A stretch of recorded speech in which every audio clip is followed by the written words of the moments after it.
Ladies and gentlemen, once again, I would kindly ask you to take your seats. Thank you. Veuillez vous asseoir. Nous allons commencer très, très bientôt. Merci.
Mesdames et Messieurs les ministres, distingués invités.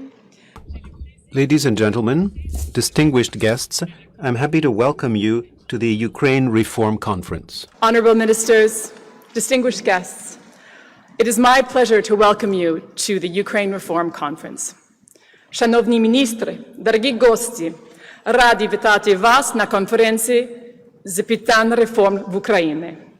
My name is Ann Matson-Gauss, and I will be your Master of Ceremonies. I had the honor of serving at the Embassy of Canada in Ukraine from 2013 to 2017, some unforgettable years. One of my most poignant memories was waking up the morning of February 22nd, 2014, when we learned that Yanukovych had fled the country overnight, after a week and indeed months of horrific events on Maidan.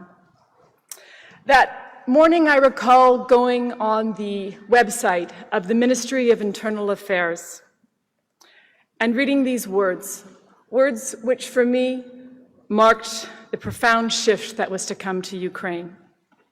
Those simple words were, "We serve the people of Ukraine and we share their yearning for change.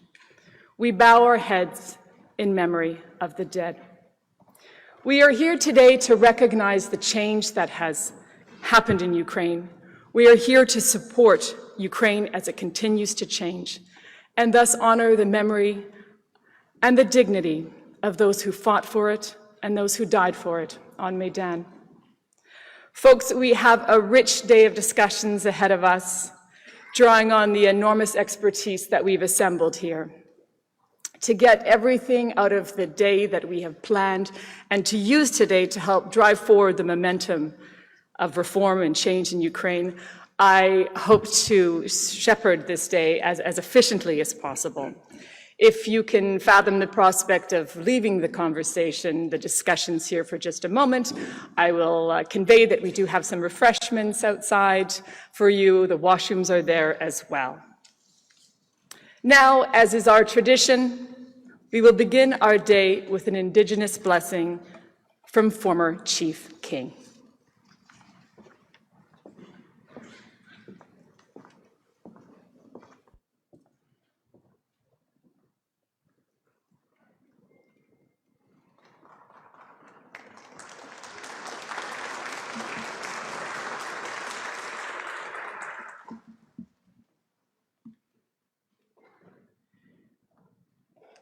Honey, Indigenous Cause Carolyn King, as you buy a new credit. I said, this is who I am and where I live. I live about an hour and a half from here. And that I want to bring words from we're the Indigenous people of this land. So on behalf of Chief Stacey Laforme, who was unable to be here today, and on behalf of our First Nations community, I want to officially welcome you to the treaty land and territory of the Mississaugas of the Credit First Nation. Our chief, we stand on land of Treaty 13, an agreement between the Crown and the Mississaugas 214 years ago. Our chief is a poet. I wish to share with you one of his poems. I thought it was fitting. He's amazing that he can, be inspired by an event, and he'll go over there and sit down, and he'll write a poem. This one here was written before, and it's called On Common Ground. No one thing can define us, for we are complex creatures, dreamed in the mind of the Creator. We laugh when we should cry. We cry when we should laugh. We joke when in pain. We smile because tears could consume us. We love unconditionally and totally. We understand that family should come first. Yet family is not defined by blood, solely by blood. We are quickly to anger. No one can forgive, but no one can forgive faster. We are loyal and we are strong. When we commit, we are unwavering. We have survived much, but do not mistake adaptation for resignation. You will always see us, for we will always be here, standing for what we believe in, standing beside each other, doing what is right for our children, our future. We remember our obligation to our mother, the earth, and remember our place within it.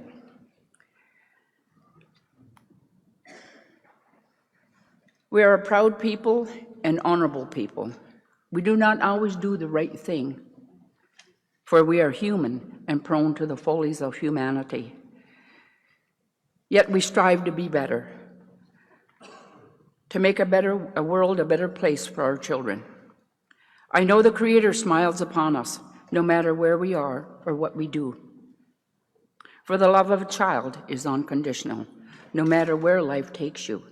Walk proud.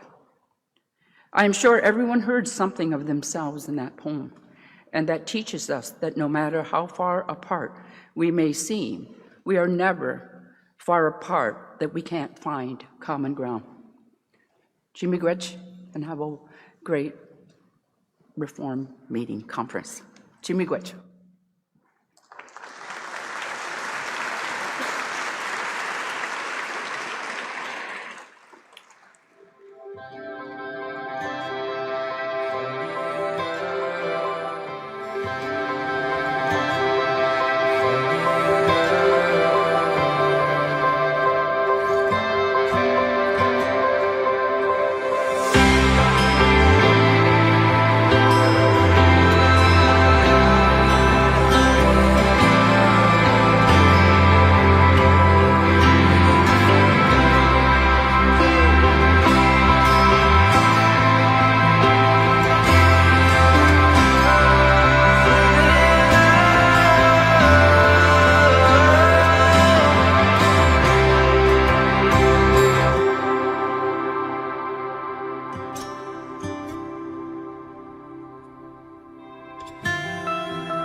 We're ready to start our day.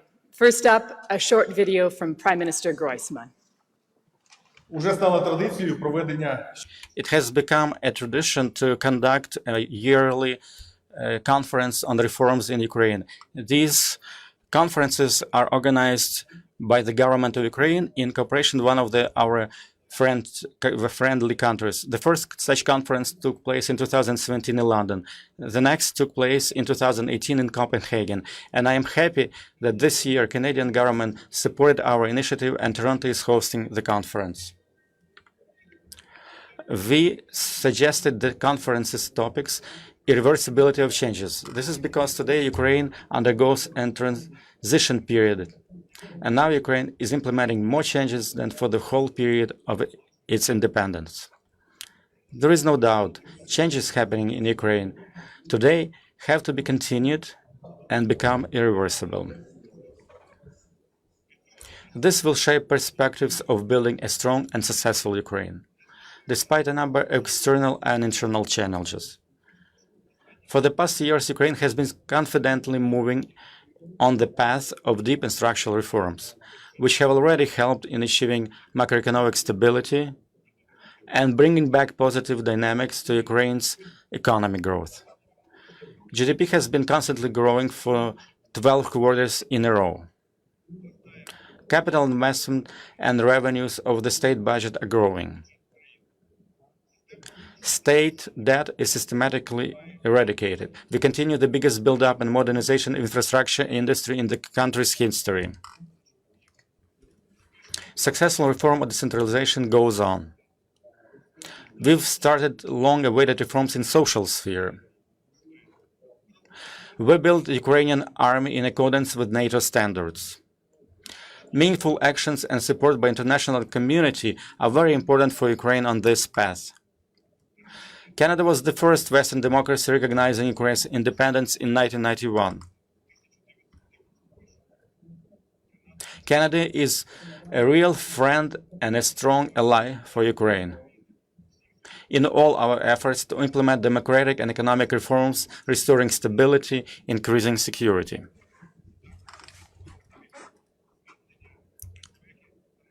And providing humanitarian support to Ukrainian citizens who suffered from Russian military aggression at the east of Ukraine.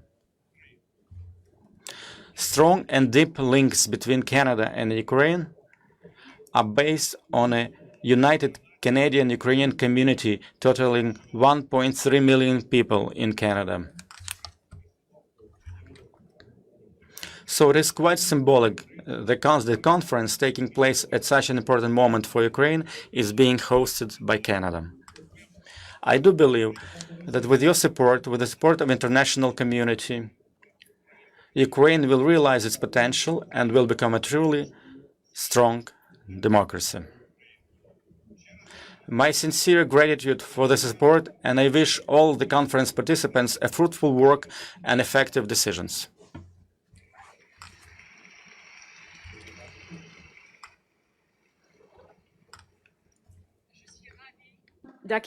I'm delighted to welcome Canada's Minister of Foreign Affairs, the Honourable Chrystia Freeland. The Foreign Minister, the Honourable Chrystia Freeland, for her introductory remarks, to be followed by the co-chair of the conference, Vice Prime Minister Kubiv.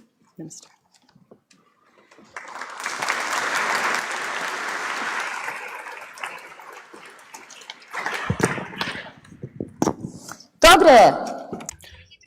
Dear friends, colleagues, partners, I welcome you in Canada, in my city, Toronto, at the third International Conference on Reforms in Ukraine.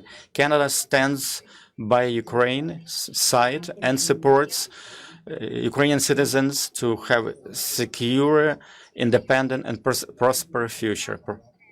This conference gives us all a unique opportunity to once more to commit to Ukrainian reforms in the Ukraine's path to Europe and Atlantic integration. Welcome to Canada, to my home for this third conference on reform in Ukraine. Canada is at the side of all Ukrainians and supports the efforts that have been undertaken to ensure a secure, sovereign, and prosperous future for Ukraine. This conference gives us a good opportunity to display our support to the reform process in Ukraine and the integration in Europe and the Atlantic world. Together, we will continue to work to reinforce an international rules-based order and to build the future that the Ukrainian people deserves. Here to this third Ukraine Reform Conference, I'd like to start by acknowledging that we're gathered here on the traditional territory of the Mississaugas of the New Credit, and I would like to thank Elder and former Chief King, I don't know where she is, for that wonderful opening. I don't think I've been at a conference before where someone wrote a poem to kick us off. It's particularly appropriate for me personally that we have an Indigenous greeting at the beginning of our gathering, because Ukrainian Canadians and the Indigenous people in Canada have lived lives, particularly perhaps on the prairies, that are so closely intertwined. And an example of that is the fact that Perry Bellegarde, the Grand Chief of the Assembly of First Nations, speaks pretty good Ukrainian. Whenever he and I are in meetings together, this happened recently at a cabinet meeting, and also when Vice President Pence was in Ottawa, Chief Bellegarde will always greet me in Ukrainian. I answer him in Ukrainian. The result is quite a few people think I speak Cree. I'm so glad to be hosting everyone here, not only in Canada, not only in Toronto, but you are actually in my constituency of University Rosedale, so truly welcome. We are proud in Toronto that this city is one of the most multicultural cities in the world. Half of the people here in this city were born outside Canada.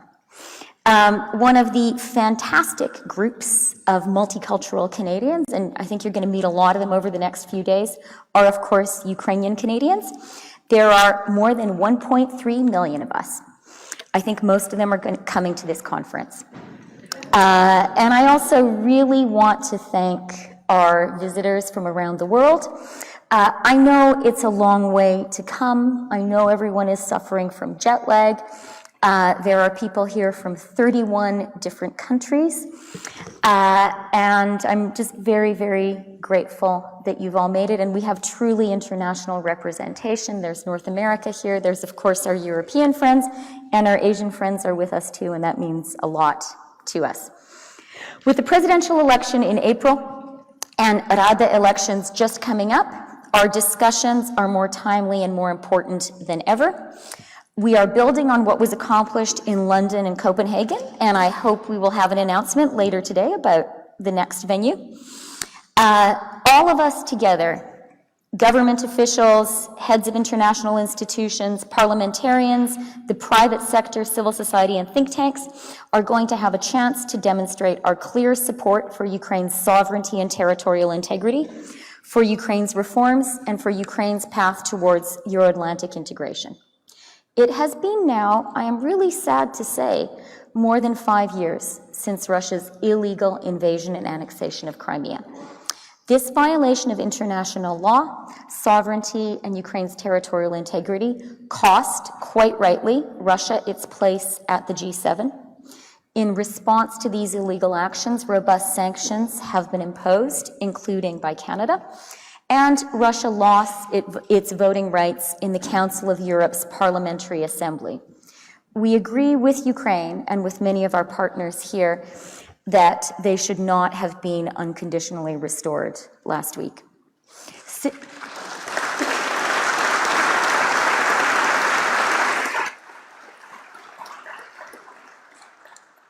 Since the illegal occupation began in Crimea, state agents of Russia have continually committed severe human rights violations, including arbitrary arrests, torture, detentions and forced disappearances, as well as the mistreatment of the Crimean Tatar population and the destruction of their historic sites.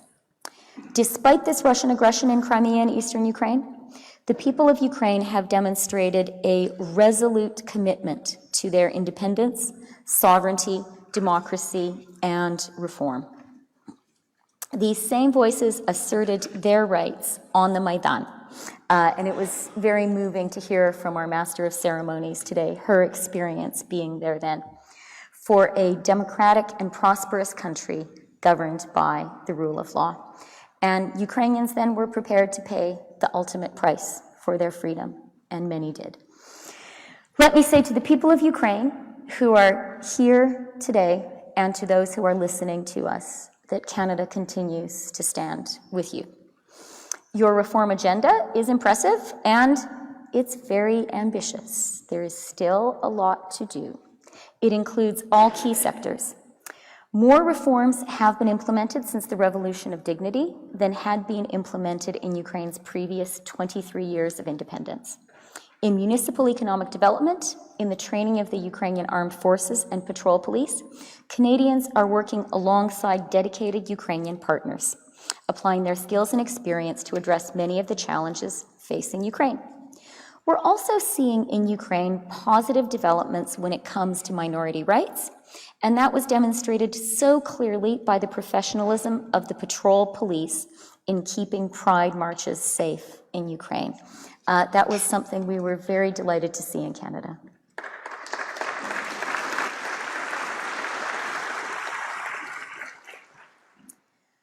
We are really inspired by Ukraine's commitment to democracy and enthusiasm for free and fair elections. At a time of cynicism and widespread disinformation, some people recently have said, in fact, that the liberal idea is dead. It was truly impressive to see millions of Ukrainians enthusiastically exercise their democratic rights in the presidential elections, and we are confident that will be the case in the parliamentary elections. I am very grateful to the hundreds of Canadians who went to Ukraine to serve as election observers, and to my dear friend and distinguished former Canadian Foreign Minister Lloyd Axworthy, who led the Canadian delegation.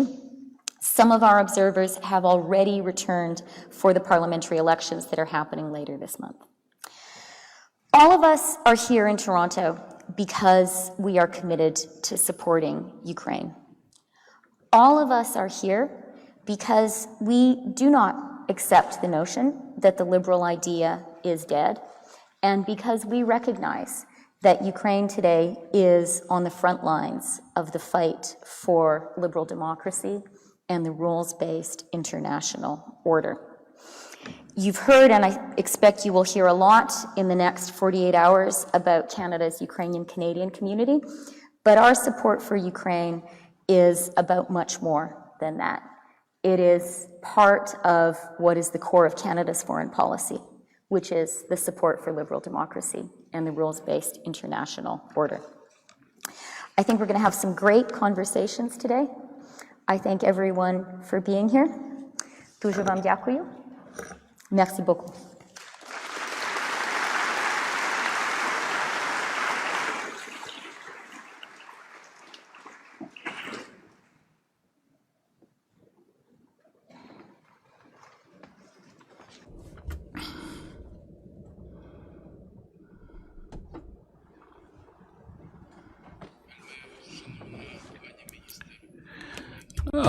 Your Excellency, Foreign Minister Freeland, highly respected members of Parliament of Canada and of the Parliament of Ukraine, dear friends and colleagues. You know, when I entered the building of the Toronto University today, I sort of felt a very positive wave, deep in my heart, and I also felt a lot of gratitude.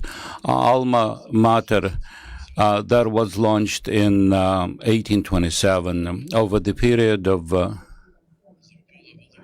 its existence, has contributed a lot to the development of thought, acquiring knowledge, preserving humanitarian values which do not have the beginning and do not have the end. First of all, I'd like to sincerely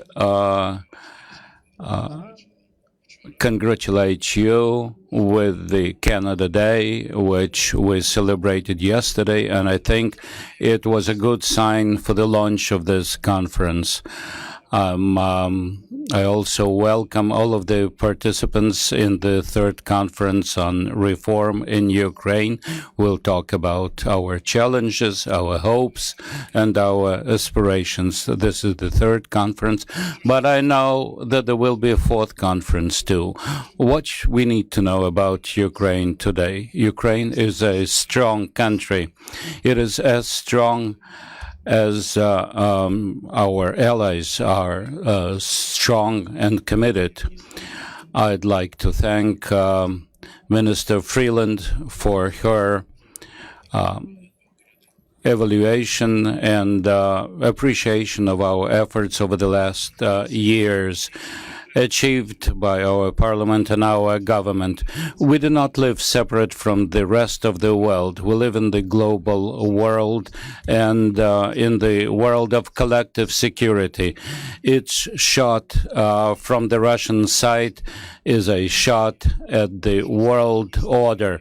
For sixth year, the courage of Ukrainian military withstands Russian aggression. We're very thankful to our international partners, first of all, for their sanctions against Russia as a result of annexation of Crimea and aggression in the east of the country. Canada is one of the staunchest allies that we have that supports us in the whole world.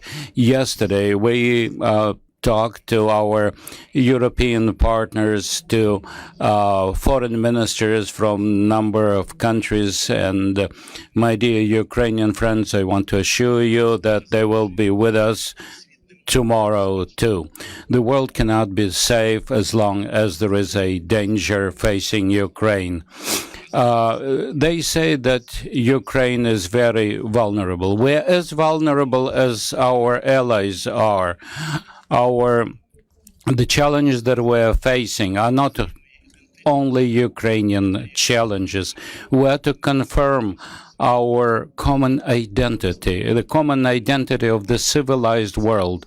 Only united Europe can prove the advantages of values. Of course, we have internal enemies, that is corruption, lack of responsibility on the part of some politicians.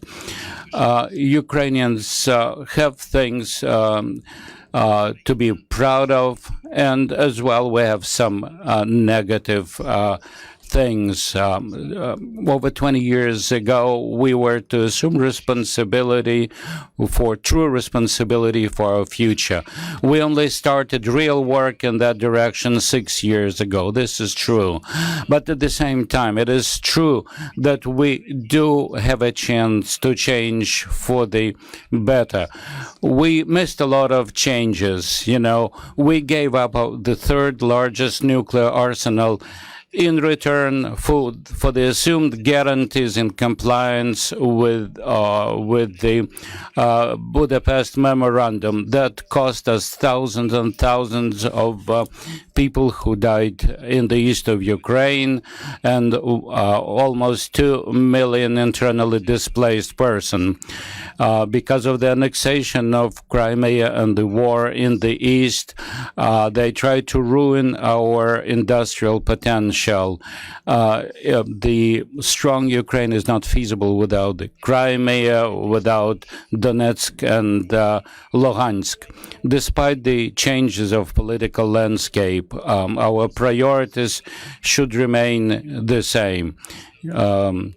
After the revolution of dignity, our constitution established our strategic course, our political vector towards joining the European Union and NATO. 334 members of parliament out of 450 voted for that. This is constitutional majority. The whole world supported us. We voted for humanitarian values, for preserving the world order, which no country can ruin or destroy. Today we sometimes see people who are tired of waiting until Ukraine can heal its wounds, overcome corruption, etc. Foreign Minister Freeland said it is in straightforward manner that over the last 6 years our governments have managed to achieve more than over 20 years before that. Ukraine is not as vulnerable as it seems. We show the signs of health and true longevity and resilience. Ukraine is strong because there are 65 Ukrainians living in the world. These are two wings of the same bird whose name is invincibility.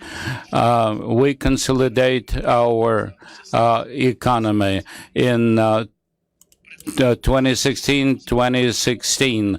Our GDP grew by 14%. At the same time, we allocate over 5% of our GDP to the military sector.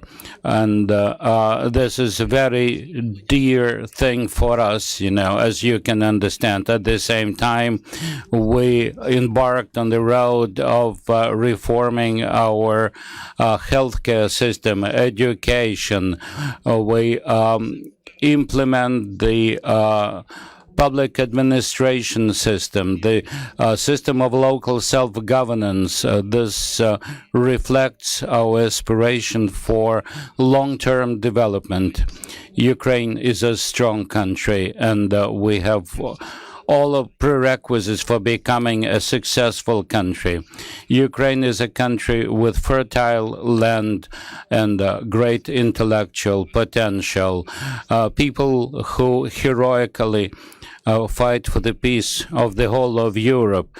The country that can manufacture everything, grain and honey, the largest aircraft in the world, AN-124, rocket boosters, can come up with the most advanced engineering decisions. We need to provide for transparency and opening all of our markets, including energy, IT industries. We need to attract private capital that would guarantee for a very rapid economic growth. This is a reality. Dear friends, here in Toronto, we feel ourselves strong because we are among friends who are staunch supporters of Ukraine. We'll forever be grateful to the international community, in particular to Canada, for political, economic, and humanitarian assistance. There are over 1,300,000 Ukrainians in Canada. As one of the commanders on the Maidan, I would like to express our gratitude for your support in the critical days in our struggle for democracy and compliance with the world order. I'd like to emphasize that Ukrainian ministers, members of parliament, Vice Prime Minister Zubko, Minister Avakov, Minister Markarova, representatives of our lawmakers and business people. These are the people who did not only participate in our struggle in 2013 or 2014, these are the people who today say that we've become stronger. We'll devote the coming 2 days to discussing very specific steps that we need to make in order to advance the Ukrainian success. There will be a very important discussion with the participation with the leaders of Ukraine and Canada. Please, dear ministers, representatives of private business, academics, people who organize this conference. I want to assure you that I hope will be successful. I wanted to quote from Lina Kostenko, Ukraine is a super country. We survived all of the tortures in history.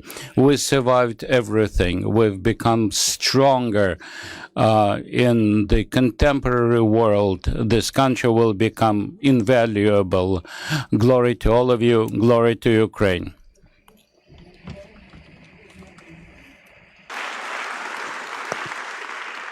Дякую, та віце-прем'єр-міністра Kubiev. One of our goals is to have an inclusive conference, of course, and I'm delighted that we can hear from a key civil society voice, Taras Shevchenko, to introduce the Toronto Principles.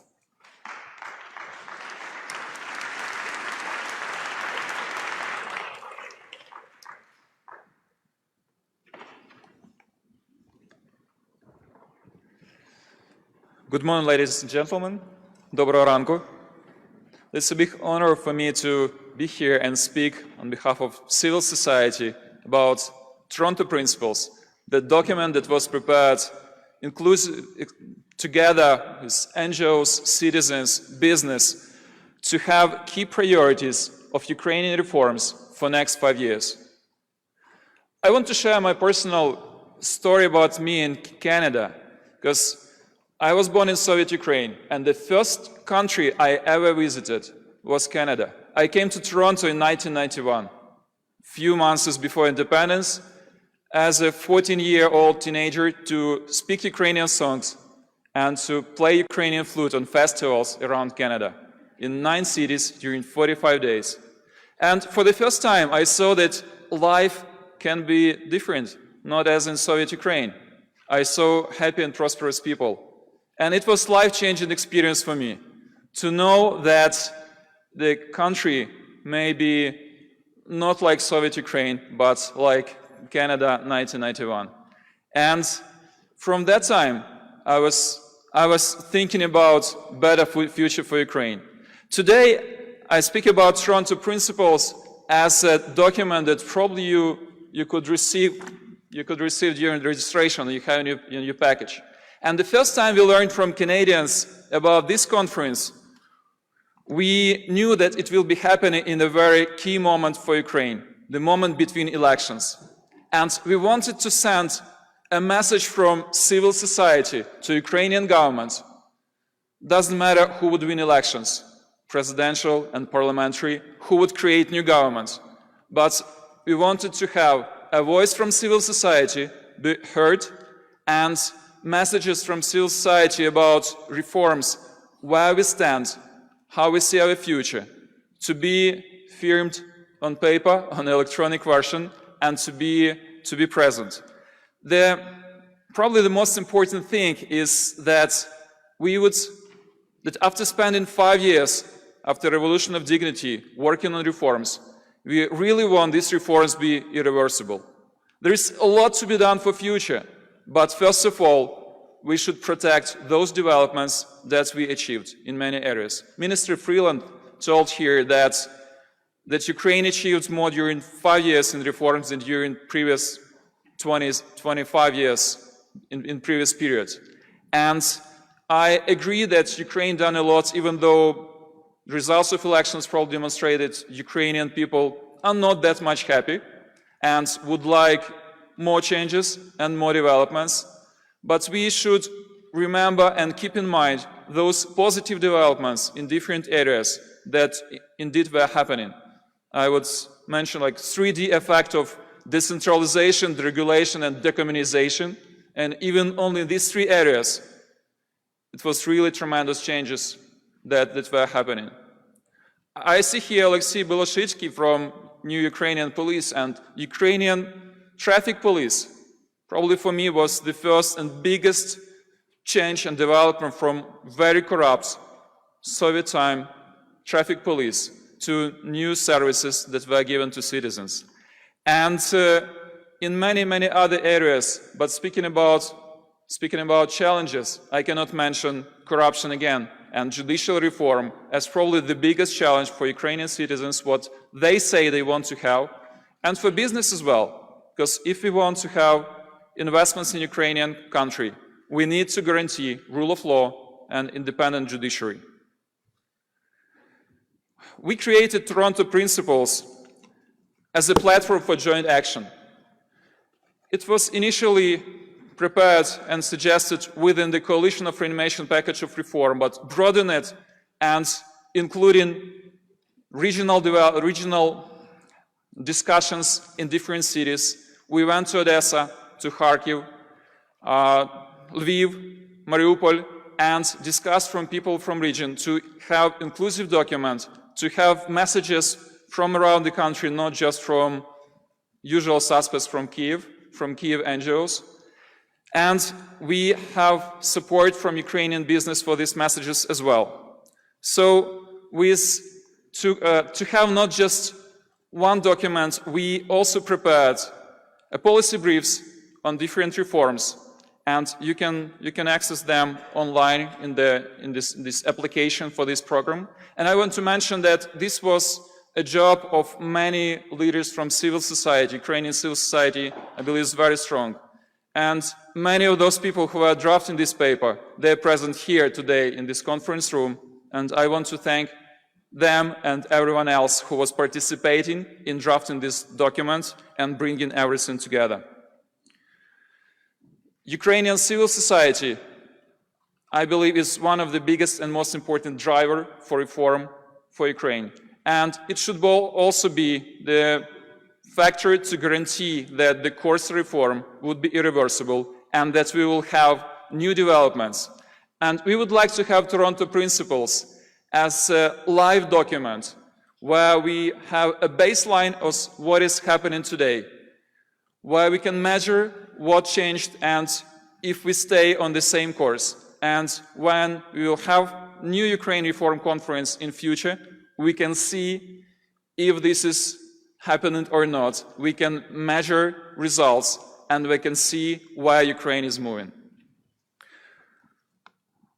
When I was living in Canada in 1991, early July, 20 years ago, from Toronto airport, that was actually my second time only coming to Toronto, many of my friends were thinking about staying in Canada and living here. I had very different feelings. I wanted to live in a prosperous Ukraine, and I wanted to devote my time to making Ukraine as happy and as developed as Canada. I thank very much to Canada for all the support and international community as well, but Canada special because we are today in Canada, for all the support and development for Ukraine, for Ukrainian country, for Ukrainian reform, support of Ukraine in the war against Russia, and also for the development of my personality that I also had with experience having in Canada in 1991. Thank you very much.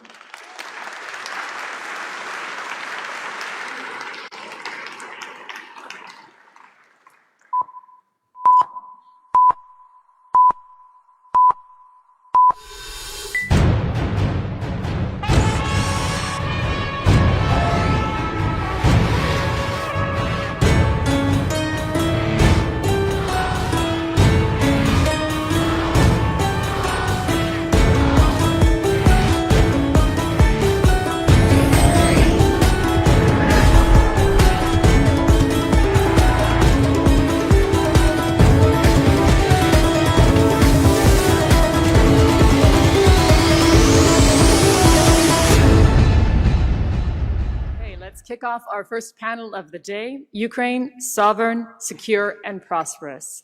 Please welcome to our stage our moderator, Ambassador Kurt Volker, U.S. Special Representative for Ukraine negotiations, and our panel members.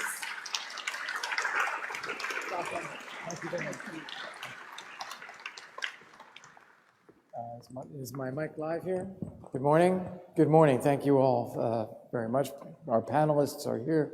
Please have a seat. And I've been told that we will keep this to the full hour. So we will have a lively discussion, I hope. I thought that I was also advised that the Bios of our speakers are all in the programs, and many of them need no introduction anyway.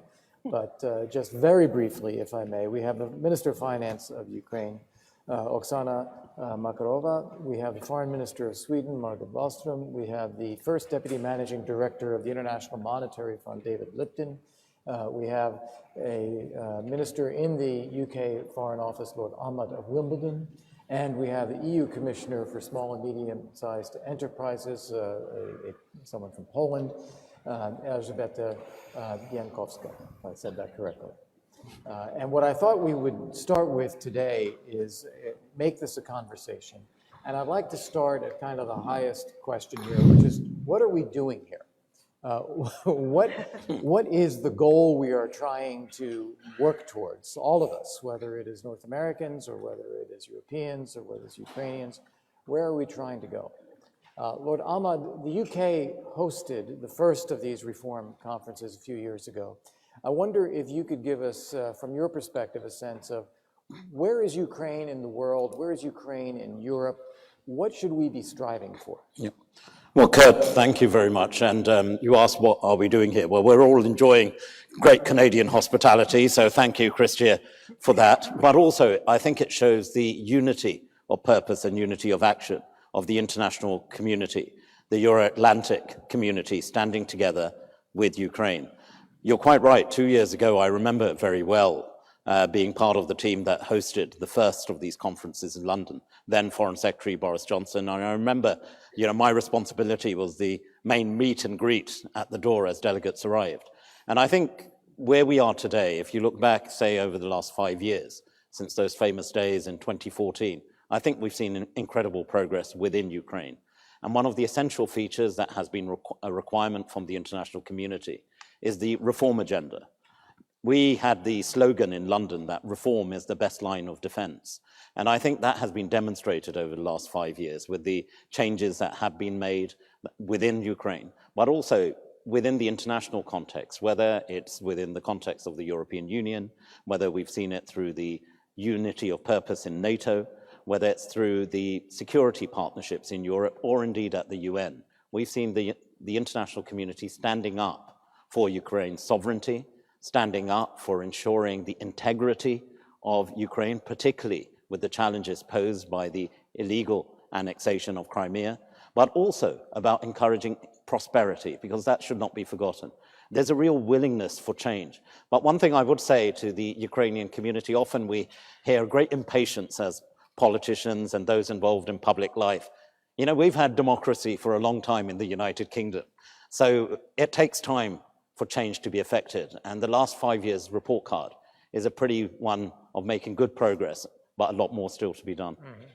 And Minister Wallström, if I could turn the same question to you. As a European foreign minister, how do you look at Ukraine? Is Ukraine an integral part of Europe? Will it be part of the European Union? Is it still somehow part of a Russian sphere of influence? Your country's done a lot, but how do you see it?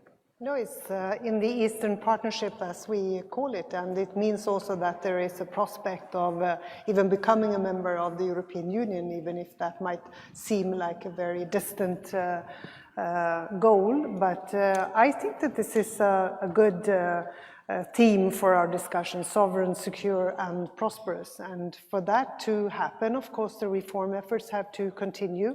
We will have to continue to engage with Ukraine the way we do, and together with the US. And we have to make sure also that these reforms really engage citizens. And I think it has to do with making sure that you work for equality. I now look at the Minister of Finance, but to work for making a more just society, and the reforms have to, people in Ukraine have to see that there is a reform dividend, that something comes out of that also concerns them. Not only security, but also improvements in their daily lives. And I think to overcome sort of the polarization that we see in society as well. So all of those things and the investments and the things that really drive Ukraine forward, and it's remarkable what has happened. And then what? So what happens? The Ukrainians do what you say, they reform, they implement these changes. Where does that take them? I think it will take them into a more, I think democracy will thrive if they can manage this, and of course to deal with the oligarchs and getting rid of all the old structures that hold this country back, but also a more inclusive society, a more equal society, and I think it can be enormously prosperous. But of course, today you cannot say these things without recognizing what is the real problem, and that is the war in eastern Ukraine, that is the illegal annexation of Crimea. I mean, all of those problems have to be dealt with. Mm-hmm. And let's come back to those in another round. But Commissioner Bieńkowska, you're here representing the European Union.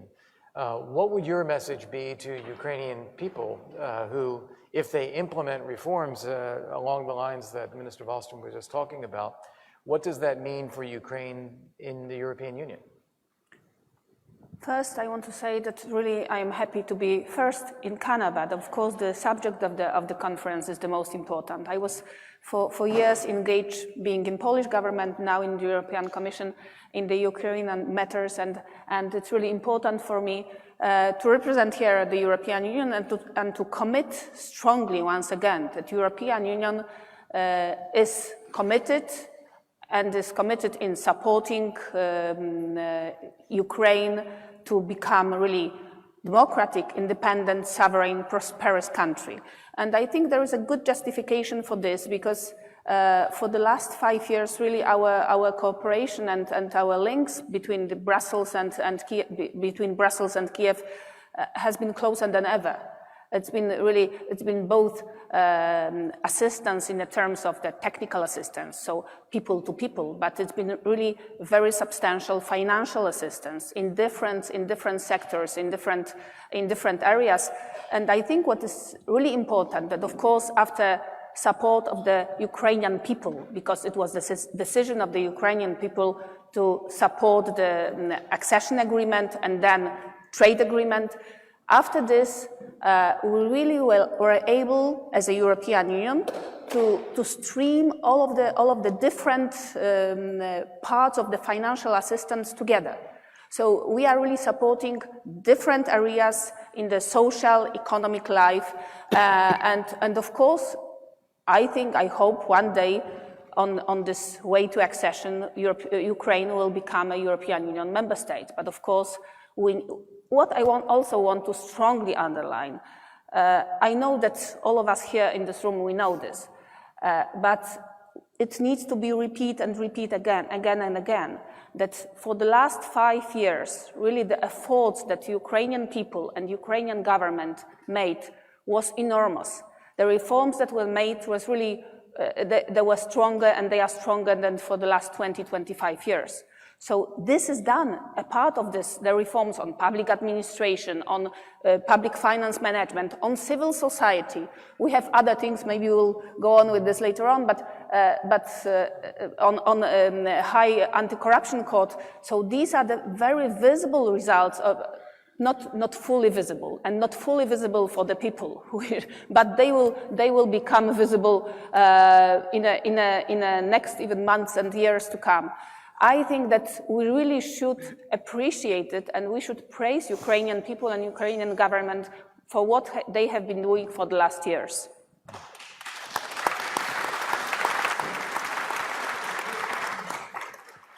So, David Lipton, that's an endorsement of the reforms that have taken place to date. What does Ukraine need to do now? I think you posed a very helpful question at the beginning, which is to talk about the vision. It's important to have a sense of where the destination is in order to figure out how to get there. And I think that for Ukraine, that means thinking about how to take the economy into Europe. You know, the question has often been asked, you know, can Ukrainians have prosperity? Well, the Ukrainians have it in Canada, and there's no reason why they can't have it back home. Ukrainians leave for lots of reasons. Sometimes it's for better job opportunities. And the question is how to create good job opportunities and the prospect of rising living standards in Ukraine? The answer is very simple. You can just look next door to the Visegrad countries who have become part of the European supply chain. And there's no reason in the world why Ukraine can't do that. I think that the business model of Ukraine should be to supply goods to Europe, not people. That can be done by thinking about how you create an environment in Ukraine in which there can be investment, in which there can be jobs that are productive and that can lead to rising living standards over time.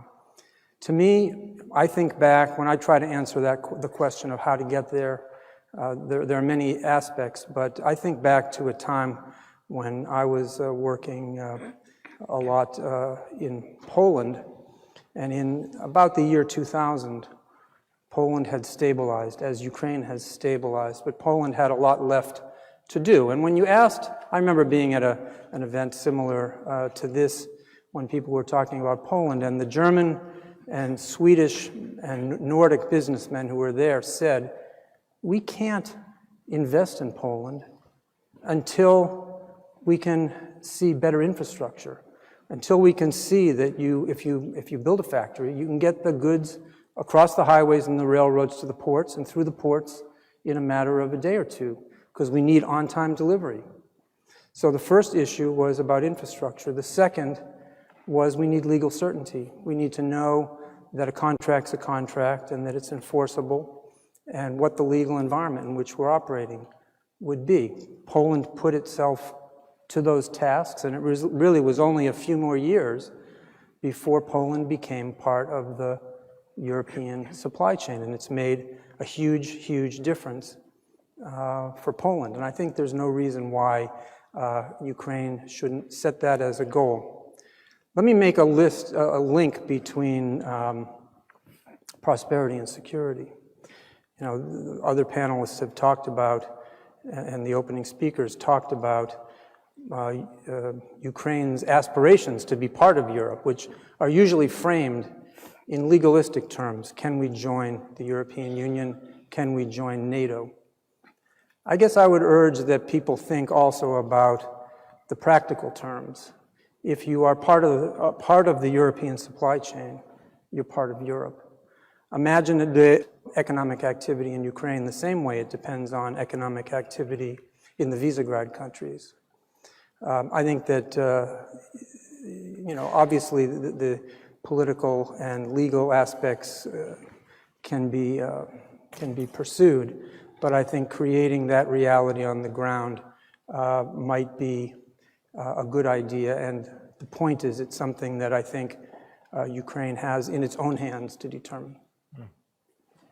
Just to that point, I don't know if there's anyone from Volkswagen here, but I had a conversation with a friend who's the head of government relations at Volkswagen, and he said that already today there's not a single Volkswagen exported from Germany that does not include Ukrainian content, which is already part of fulfilling what you're saying.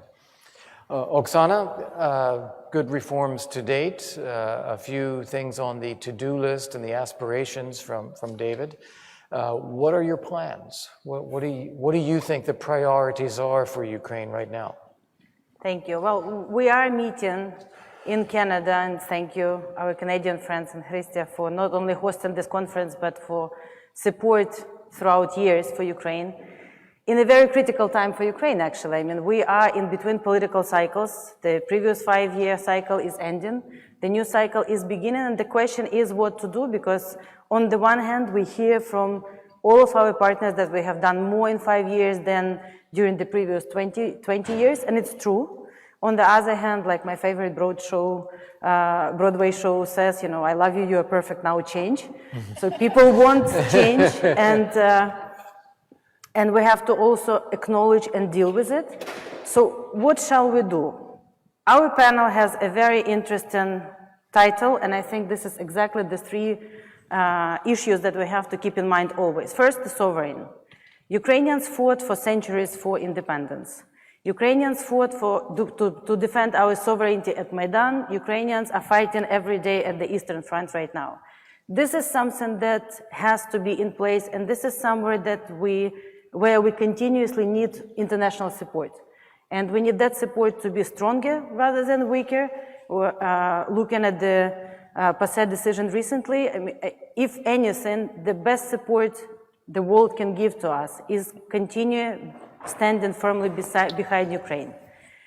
Secure is something that also is a must, because I mean, we have to, in order to attract investments, in order to develop Ukraine, in order to continue to grow, we need to ensure security to our people, but we need to ensure security to Ukraine as the country.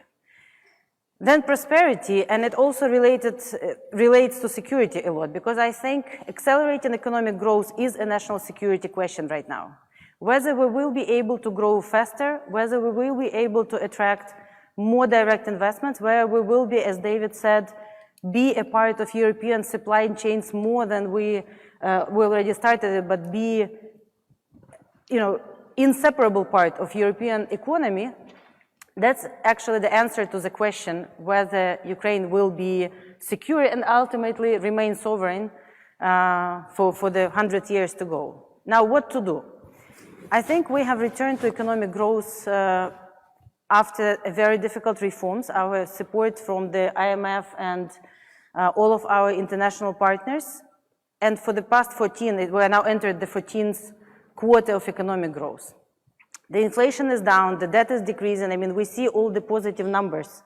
That has to be preserved. So regardless of what we do, the macroeconomic stability has to be preserved, and that's task number one. Now, on the back of that macroeconomic stability, we have to continue to grow. And there are no quick wins there anymore. We have to enter right now into more structural, more deep reforms. Land reform, law enforcement and judicial reform has to be complete in order to create a safe environment for business, good business climate, and also foreign direct investments.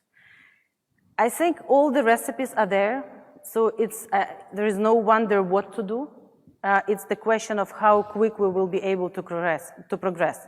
And going back to what Taras said in his opening remarks, he said when we meet next time, we will see if we were able to do it. I think when we meet next time, we should see how much we have done during this year that is ahead of us, not if, because there is no other option for Ukraine if we want to be successful, is to continue on the path of reform and accelerate them. And we see that the parliamentary elections are coming. The coalition building will take some place. The new government will be in place. But continue on what has been achieved and accelerating and achieving more, that's the recipe for success. So one of the things that's striking is Ukraine has all of the ingredients to be a sovereign, secure, and prosperous country, no question. It has great human capital, it has tremendous natural resources, it has tremendous agriculture, it has a great location and all. And yet Ukraine has one of the lowest per capita GDPs in Europe right now. So you're looking at a lack of dynamic development over the past many years. And what you just said I found very interesting, which is the connection between foreign investment, economic development, and national security. Mm-hmm. Like Ukraine will be secure if it has a strong connection to foreign investment. Why hasn't this happened so far, and what needs to happen?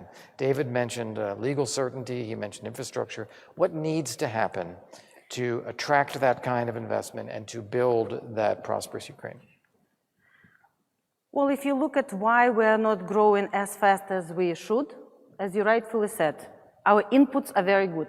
Our output is not adequate. Why? The productivity is low.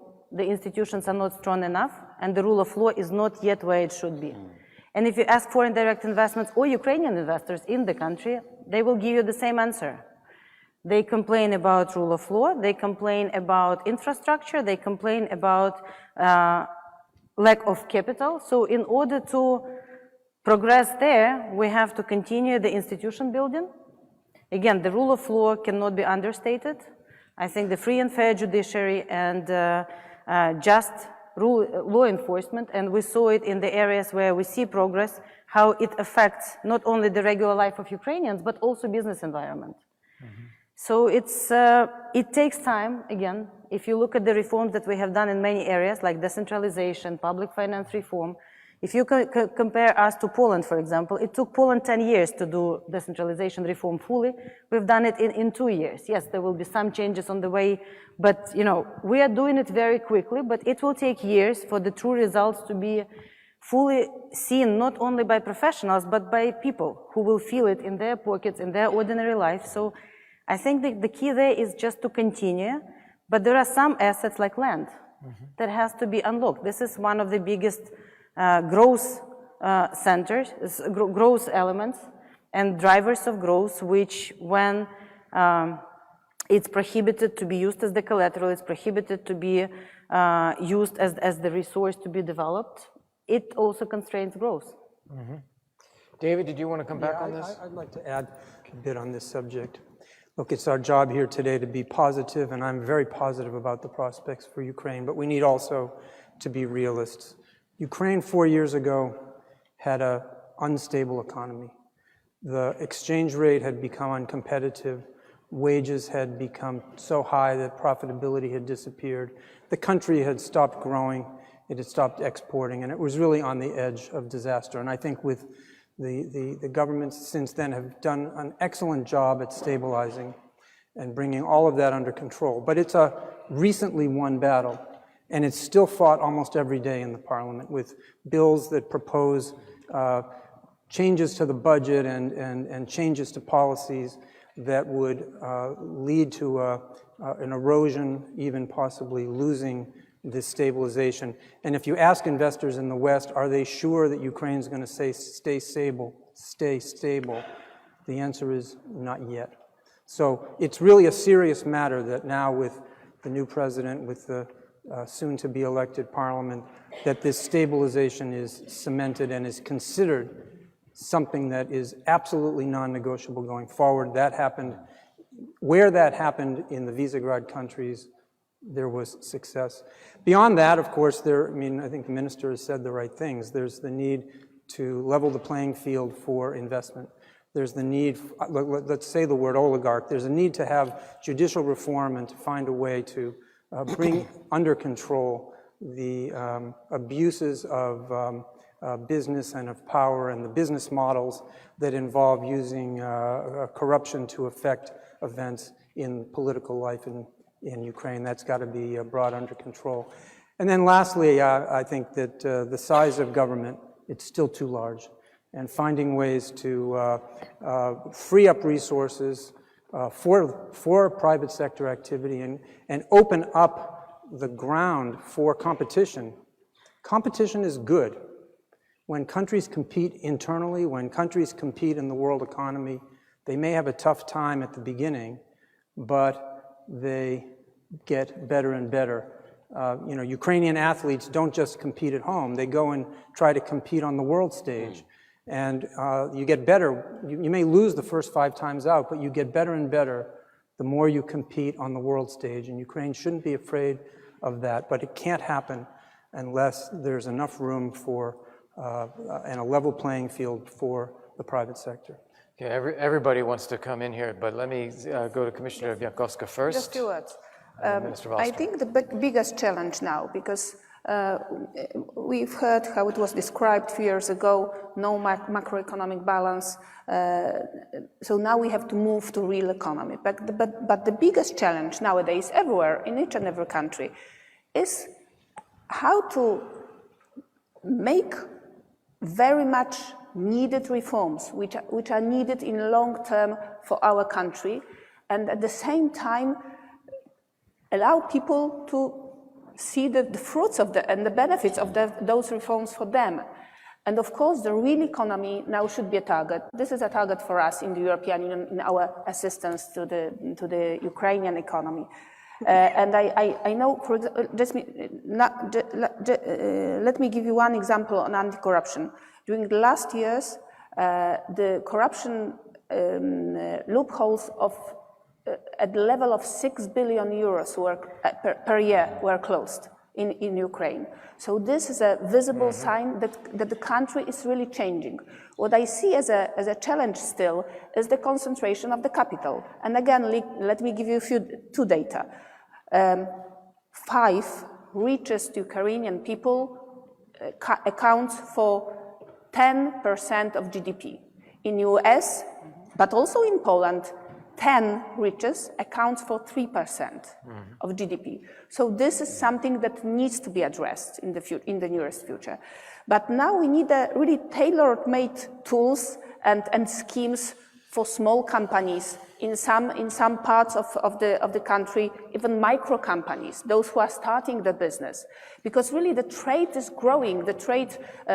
Poland is now the biggest Ukrainian trade partner. We are biggest as a single European member state. I mean, export from Ukraine to Poland is bigger than to Russia for now. So this is, everything is on a good track. But the challenge is, as always, people nowadays are less patient, more impatient, less patient than in the last centuries. And this is a real challenge, how to address and how to really make people understand that these are reforms that are needed for the future. Yeah. We will do our best, going with the really tailor-made solutions, of course, together with our Ukrainian partners for the regions, for the local areas, but also for the specific sectors. Right. Minister Wallström, you had a point you wanted to raise. And if I could ask you also to bring in her point about the concentration of wealth. Yeah.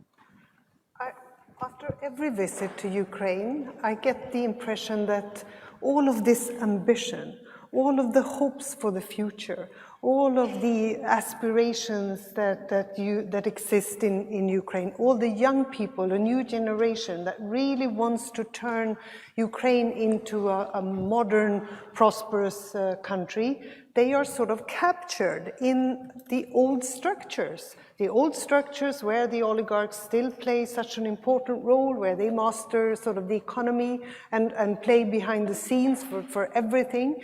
They are captured in a system of a judiciary that is not still fully functioning as we want it in a democracy, with all the investments necessary, with all the reforms necessary. And so it cannot really sort of thrive in a society where you have the structures, the old ones, but really a people, the Ukrainians, really want something new. And of course, if you have everyday corruption, that you have to pay to go to a doctor, you have to pay the police, or you have to pay somebody else for everything, in the end, it takes away all the trust in institutions. So that is also an important element. But it is, of course, as David has said, if you cannot install a system where the rule of law is the principle, then how can you get investors to come and say that we really want to make a long-term investment and we want to stay for the future in this country, and we believe in that country. So it sort of goes together in a way that doesn't make it easy for you. We fully understand that. And I say this while at the same time acknowledging everything fantastic that has happened, and the risk is that we always see what is missing and not what has been done. So we also have to give you credit for that. And I really believe that that's why I'm talking about equality. You also have to have a policy for sort of avoiding the polarization, avoiding creating more or deeper gaps between groups of people. You have to ensure that you instead go for equality. And if, as moderator, I can tie a couple of these things together then too, because we heard about rule of law, we heard about corruption, we heard about business climate, and these things are all part of a nexus here. And the way I think of it is that corruption is known to be a problem in Ukraine, but corruption is really also a symptom of a bigger problem, which is a structural problem that you identified of too few people owning too much across too many things. And I think the example, at least in the United States in the end of the 1800s, early 1900s, where we fought the concentration of wealth through antitrust legislation, of breaking up the Rockefellers and the Mellons and the Carnegies, Standard Oil and so forth. And it produced the Ford Foundation and the Rockefeller Foundation and the Carnegie Foundation, which were all great outcomes of that. I wonder if anyone would comment on the question about how to set Ukraine free from the grip of a few people to produce instead a competitive environment where there's a demand for the rule of law as the only fair way. Maybe, Oksana, you would like to... Yes, if I may start, I think you have used a very good analogy that the problems that Ukraine is facing are not unique to Ukraine. We are unique maybe that we're going through them in times when everything is so transparent and when mass media is everywhere, so everyone is talking about it. But just imagine Facebook be an instrument at the times of that time in the US. And I think you would compare Ukraine to that time and you would say, well, it's not that bad. I mean, they're progressing pretty quick and but seriously, I think it boils down to strong institutions. Again, in order to, there is fight against corruption, which should be done by the law enforcement. And we have created the infrastructure for that, and the anti-corruption court will soon start working, and we should let them do their job, essentially. But the bigger question, and that's something that we as government should do, is to prevent corruption, is to eliminate space for corruption. You eliminate space for corruption by first putting more transparency, by deregulating, and it has been done a lot by our government in deregulation, by opening markets, opening competitions, but also in creating strong independent institutions, something that we never had. Why European integration is so important for us? Ukraine as country for centuries never had our own governments. We never had our strong institutions. Institutions were always something foreign. So we have started building our institutions essentially 5 years ago. So yes, when we now have a strong independent national bank, and you see the results. We now have capable Ministry of Finance. We now have capable government. We have capable agencies inside. The Anti-Monopoly Committee has started the job, but you need all of these institutions working, and there will be mistakes, and there will be a learning curve, and there will be lessons learned, and then coming back. But essentially, it all comes to building institutions. Again, coming back to European integration. Why it is important? Because we can take some European blueprints of the institutions that already work and implement the standards faster. I think a Nordic model is probably one that you could look at. And of course, as a Swede, how can I not mention taxes? You need some good taxes as well to be able to build also a good healthcare system and where you're not dependent on petty corruption or where the system actually delivers services to the citizens as well. So you have to invest as well in your society. Lord Ahmad, you wanted to... Yeah, first of all, I mean, just picking up on some of those threats, what we've seen most recently in Ukraine is a real desire by the people to see continuing change. I mean, the election of the President Zelensky, was a good example of people hungry for change and change quickly. But first of all, I think what we have seen is a change in governance. There are now institutions in place. There are laws in place, the national security law, for example, recently implemented. We've been pleased from the United Kingdom to support the Anti-Corruption Bureau.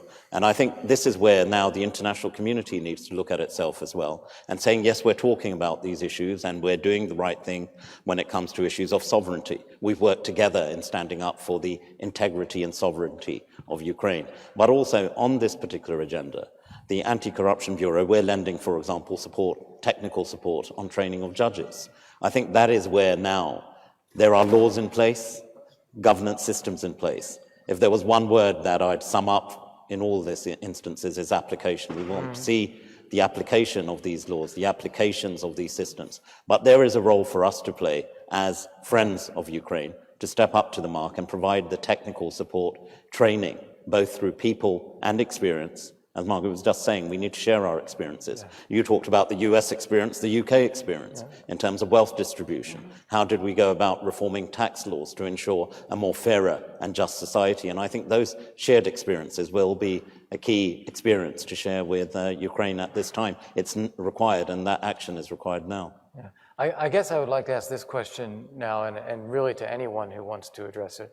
But I think you make an excellent point about the UK, the European Union, United States, providing some of the technical support and the assistance. You make a good point about strengthening and developing and building institutions. There's a lot there, and that needs to be taken further. The question I would ask is, are we thinking big enough? Because in some ways, you have a movement in Ukraine right now. If you look at the results of this presidential election, where 73% of the voters all moved in one direction, and that direction was more, faster, better, just do more. We've reformed, but we want more.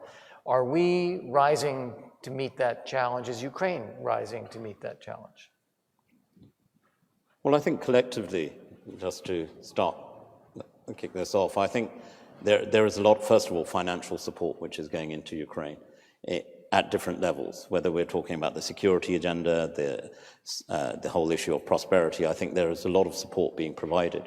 Is this being channeled enough? I think we need to do more, for example, on the education front. We run some very good initiatives within using the British Council as a good example of investing and ensuring that we can provide support to the next generation. You're quite right. There's a real desire. Everyone is hungry for greater change. And I think that has to be ensured in a way that, as points been made by several my colleagues on here on stage, is about sustaining, as the Minister did, about sustaining what's been achieved to date, but then building upon it. But I think it's very easy, if I can say so, Kurt, when we look at the bigger world, and you talked right at the start of Ukraine within the context of the international community, I think we can't forget the fact that there are some fundamental challenges that Ukraine is facing, which are unique. You have Russia, which has occupied a major part of the country. Let's not forget that. And notwithstanding all of that taking place, Ukraine is still achieving a great deal. So let's not shy away from the fact,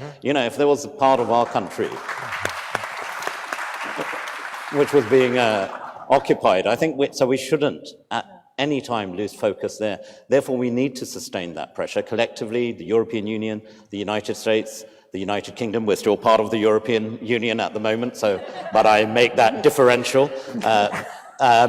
We work collectively, and I think we've worked, whether at the UN, whether we've worked through other international institutions, on ensuring that Russian aggression which took place is not something we just accept and forget about. We need to ensure that remains at the forefront of people's minds. So we need to ensure that international pressure is there. So that means raising the ambition. Let's not forget about that problem. But at the same time, yes, ensuring all these different areas that we're supporting financially. Perhaps there needs to be a greater coordination, and the new president, the new government in due course, I think will provide the catalyst for that change.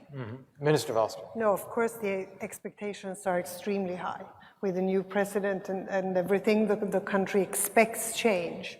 And that has to be used to the maximum, because now people are also prepared for change. So you cannot wait for too long to introduce sort of the right reforms and ideas for the future. But I also think that you have to decide that a few things had to, and then you have to be patient with that. But so it's really a matter of balancing all of these interests and ambitions in such a way that you keep moving forward. And you are held back by the fact that there is a war going on in eastern Ukraine. So of course, how can that not affect both your economy and also, I think, the atmosphere in the country and the willingness to do this or that.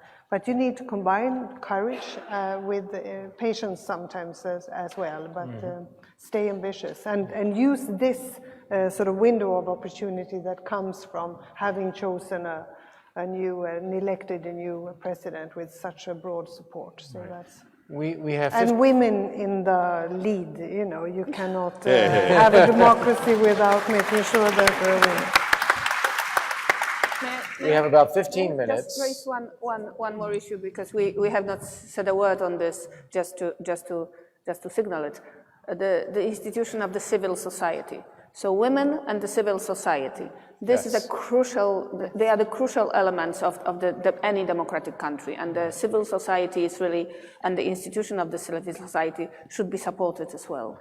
They are very strong. Yeah, and Having spent a lot of my career working with Visegrad countries, Central and Eastern Europe, it's remarkable to me how vibrant and strong civil society is in Ukraine. It's really an asset for the country. We have about 15 minutes. I'd like to bring up the security question, if, Minister, you would address that.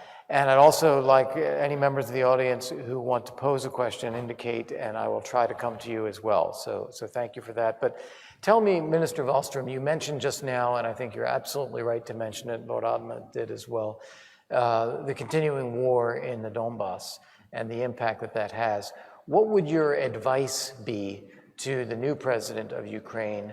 And what would your advice be to the rest of us, to the Normandy format countries, Germany, France, to the United States, the European Union? What should we be saying, doing, looking at, trying now so that the people who are suffering from this conflict can hope someday to get out of it?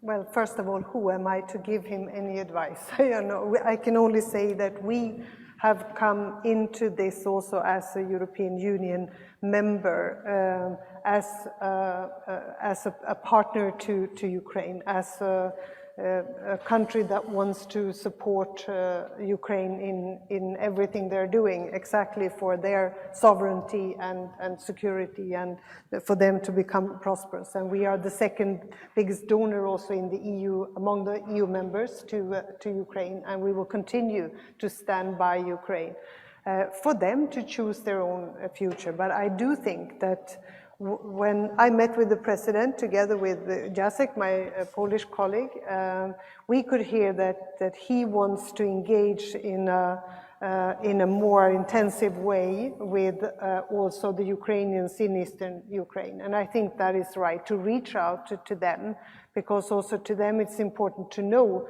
that their future is within Ukraine. And to see if there are practical problems that can be solved. For example, with retired people that now have to do all these border crossings and all the practical problems that come from that, and start with the things that are indeed very hands-on. But of course, it is a bigger process. The Normandy format, the Minsk process, what has it delivered? And I think that question comes up more and more often. So we have to say, after 5 years, where are we? There's still all this suffering, all these dead people, the victims of this war in Eastern Ukraine. So we also have to look at it again and see what else can we do also to help those that have been in the Normandy process and in the Minsk process. Okay, Lord Ahmed, did you want to comment? Yeah, I mean, from our perspective, collectively, what we can do. I agree with Foreign Minister that, and what Margot said is spot on about we stand as partners to Ukraine. But that partnership also means that in international fora, where we are sitting around a table, when there are those who committed acts of aggression against Ukraine and its people, that we stand up and be counted. I was speaking to Minister Freeland last night, and she recounted what our Prime Minister said, that Russia wants to be back on the table, it wants the G7 to become a G8, fine, let's let them through the door. But first and foremost, stop your activities in eastern Ukraine and the Donbass. Pull out from Crimea.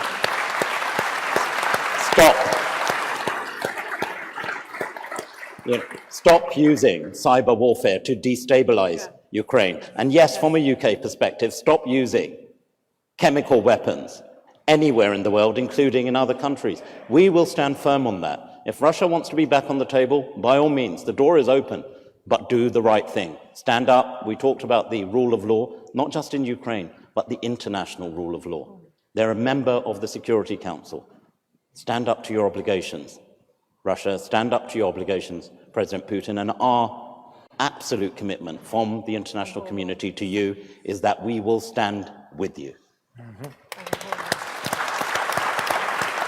Okay, very good. I saw three hands in the audience, and I'd like to take all three just in seriatim, and then we'll bring it back to the panel for comments. So first here in the third row, if there's a microphone. If not, I'll just repeat your comment. Is there a microphone? Okay, please go ahead and I'll repeat. First of all, thank you for such a brilliant panel. My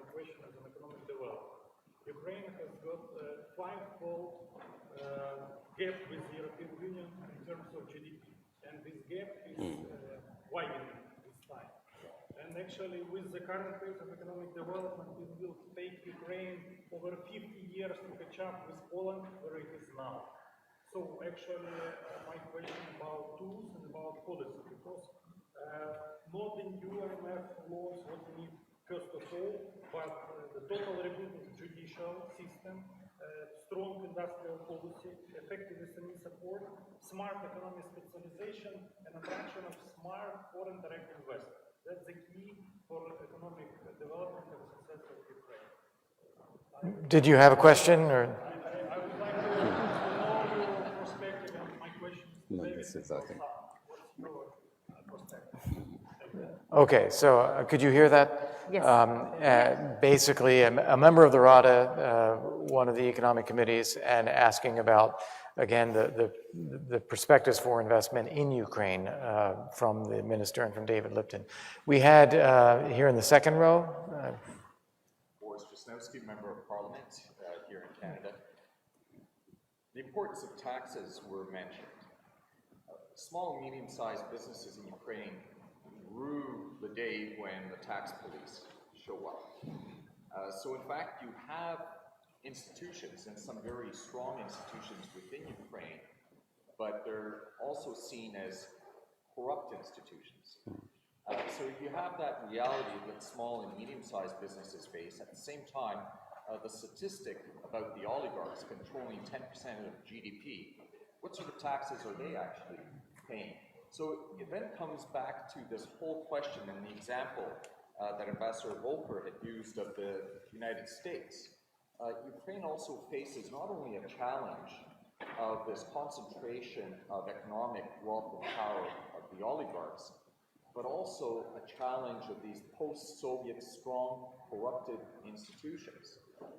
And I'm not sure that the Anti-Corruption Bureau and some of those new institutions that are being formulated can balance out that power of those existing institutions.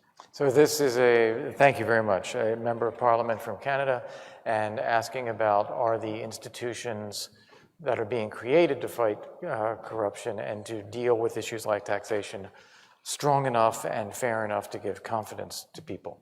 And finally, right there, yes ma'am, please.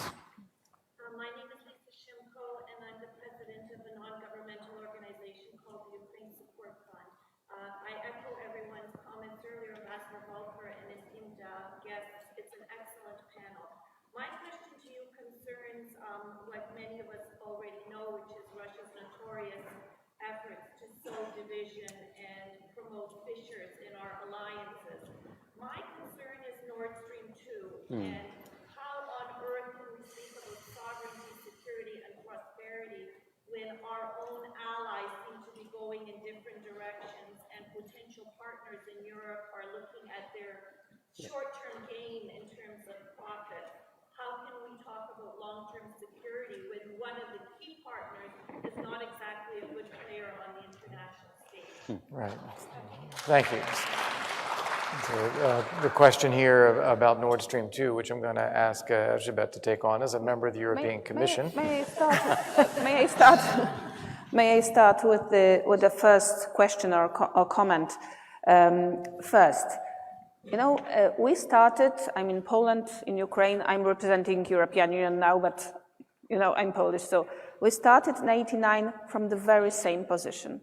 And it didn't take us 50 years, in Polish case, to catch up really quickly, really quickly. We are like, we have like almost 30 years of the constant growth in Poland. We didn't have a 1 year of recession. So, of course, where is the difference? The difference is that you have this military front also, not only the front of fighting, the reform front, but also the military front, which is there. I think, of course, we cannot invent anything more. Now, first you have to start with the institutional reforms, then you have to get into more real economy, as I said, so small and medium-sized enterprises, micro-enterprises, civil society. I think that what we also need to stress here is the importance of the fighting of resilience against the cyber threats and against the disinformation. And here, again, the civil society is a wonderful tool, but we know that this is also a kind of fight between those two fronts, between military and economic. The resilience against disinformation, fake news, and cyber threats is really important. On Nord Stream, so I think if you have all of this potential here in Ukraine, of course we will support you and we will still push against Russia toward the illegal accession of the Crimea. But you have all of the cards in your hands now. Institutional reforms, real economy, civil society. I think these are the most important things. On Nord Stream 2, I'm Polish, so I have the same feeling against the Nord Stream 2. It was very difficult for this Commission to fight with this. There is no European legislation to stop this construction, and we are trying to do it in a more diplomatic way, but this is the biggest problem. I think European Parliament at the very last year or year and a half of the mandate, they noticed it, and they are working now on some European legislation to how to deal with such important, dangerous infrastructure construction as Nord Stream 2. So we do not have any possibility and any responsibility at the European Union level to act against this construction, unfortunately. But if I may follow up, what about European competition policy? And what about the gas directive? It was deeply checked. It was not possible to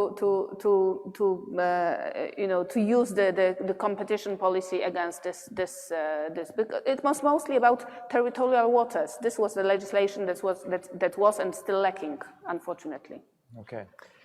Minister Rama, did you want to? No, I just say these questions? I think there is more on the Nord Stream 2. Quite specifically, we've been very clear that you can't. The whole idea is unity of purpose, but a unity of action. You have to stand firm. To suddenly then give a green light that because there is another country within the EU that will suddenly benefit from something which will have a disabling effect altogether on all the efforts, all the reforms that are being undertaken because of the implication of where the new Nord Stream 2 is proposed. I think we've got to really stand firm on this and actually say, no, this is going to have a major impact on Ukraine, and we need to be united in acting against it. So the other two questions, I think, are really for Oksana and David, but Minister Wallström, do you want to comment on Nord Stream, or? No, but I think you have to look at those the clients, those who will buy Russian gas. Yes. You have to start with that as well as looking at what else could the Commission do, because I really think it is part of the energy policy that is established in the European Union. So I think we have to continue to explore the possibilities of using European legislation, but then we have at least one big country, EU member, that will buy Russian gas, and as long as they decide to do so, there are clients that will also drive the project as such. But we also have to act, as for my country, for example, we have to act according to international law. We have no other possibility than to look at UNCLOS in this case, the law of the sea, and it has been very difficult for us to do anything else. But we insisted on the Commission checking on exactly the current legislation and see if that was applicable also, so that we can use it. But also to become less dependent on Russian gas is an important goal as well. Yeah. Okay, so what I'd like to do now, Oksana, if you want to tackle the remainder of the questions, and then David, I'll give you the last word to wrap up. I will start with the tax. I think tax policies, just tax policies and tax administration is key to business environment. So there, if we do quarterly polls of the business, so you would be surprised not to see tax police in the recent polls. What we have done a year ago when I became the minister, a couple of developments already which are giving good results. First, The tax police, we have started transformation of the tax police into the financial investigation type of instruments even before the law will be adopted in the Rada, because we need the law in order to change it. So they are focusing mostly on the AML and other type of violations trying to stay away as far from the SMEs where they can actually, do more harm than good. On the other hand, we have created for the first time a very capable transfer pricing unit in the tax administration.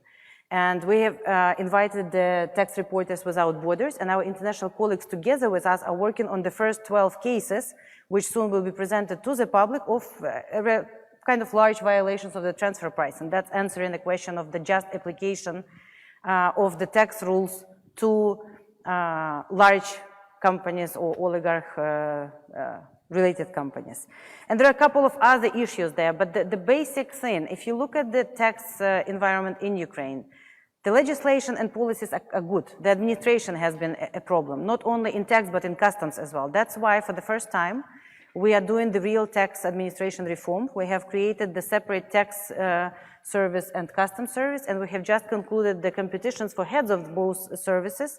One is the tax administration is now headed by Sergei Verlanov, who was the Deputy Minister of Finance, and previously he was from the civil society and legal community, part of the judicial reform from the Highest Integrity Council, but also Max Nefedov, who's the author of the Prozora system, who will now be leading Ukrainian Customs Service when we will appoint him, but he already won the competition. So there we know what to do. We have started doing it. Of course, we have to complete the whole reform, but it's a very valid question. On the 50 years catching up with Poland, that excellent reform report by the World Bank, which has put, everyone talks about this 50 years, which will take us to catch up with Poland, but it also contains the recipes what to do about it. And I think we just have to do everything that report essentially says needs to be done. So first, to improve, again, the productivity and support economic growth faster.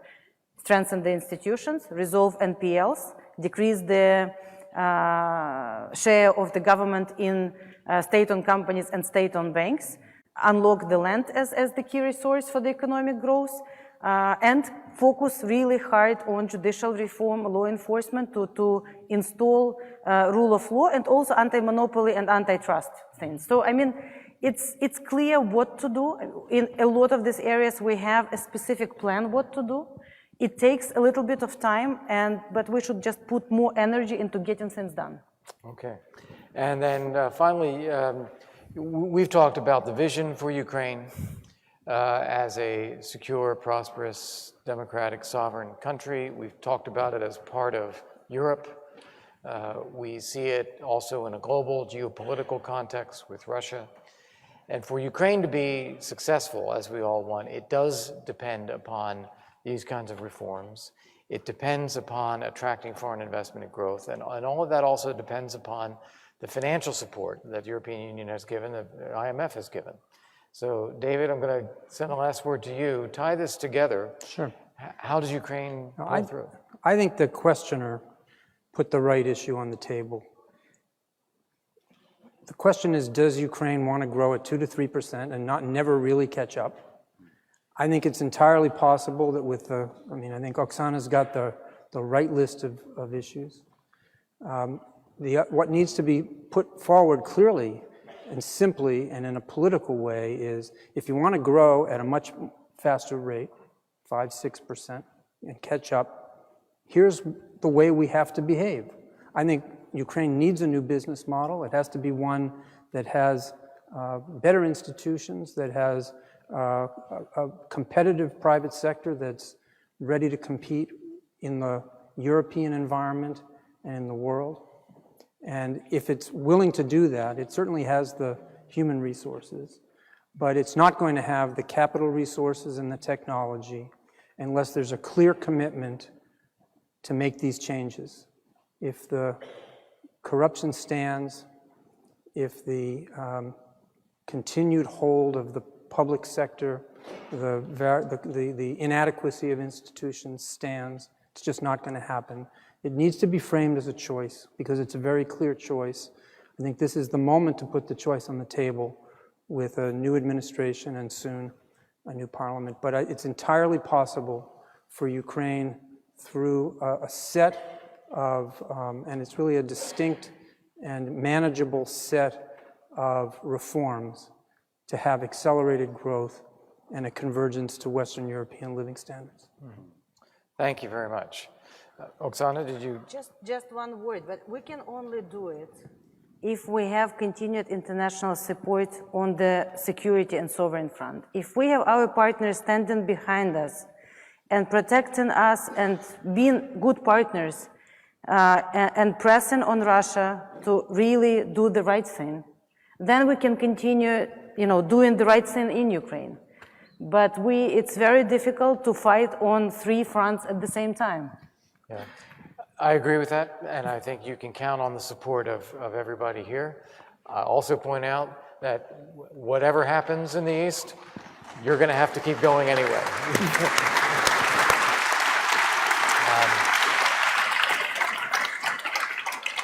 Thank you all very, very much. I think this was an excellent panel, and several people commented on that, and that's really a compliment to you, Minister Freeland, for pulling this group together. So thank you all very, very much.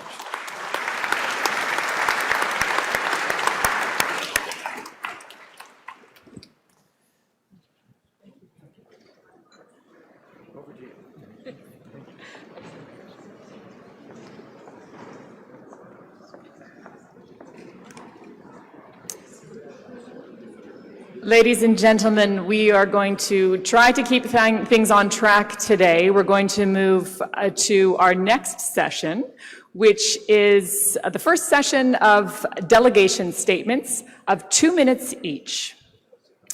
So right now, I would like you to welcome the Minister of Foreign Affairs of Sweden.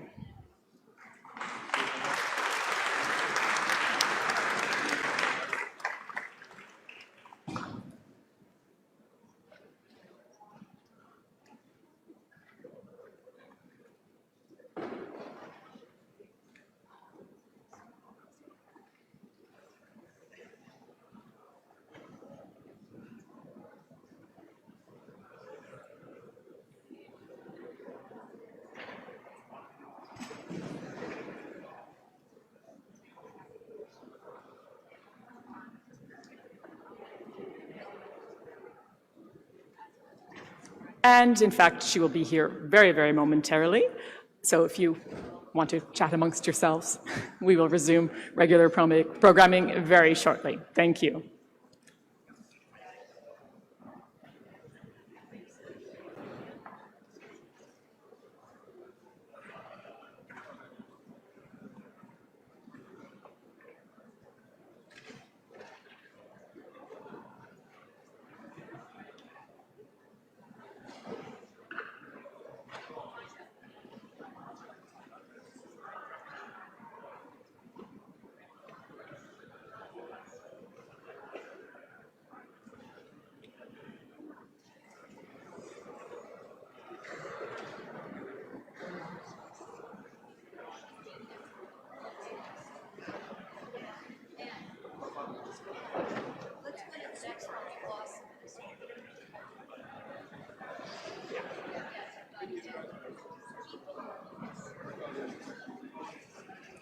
Ladies and gentlemen, if I could ask you to take your seats.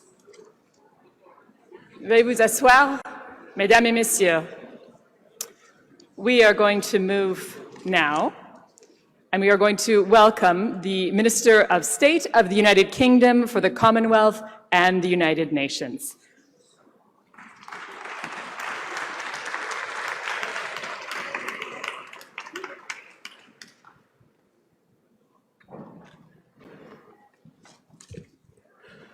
Well, good morning and thank you.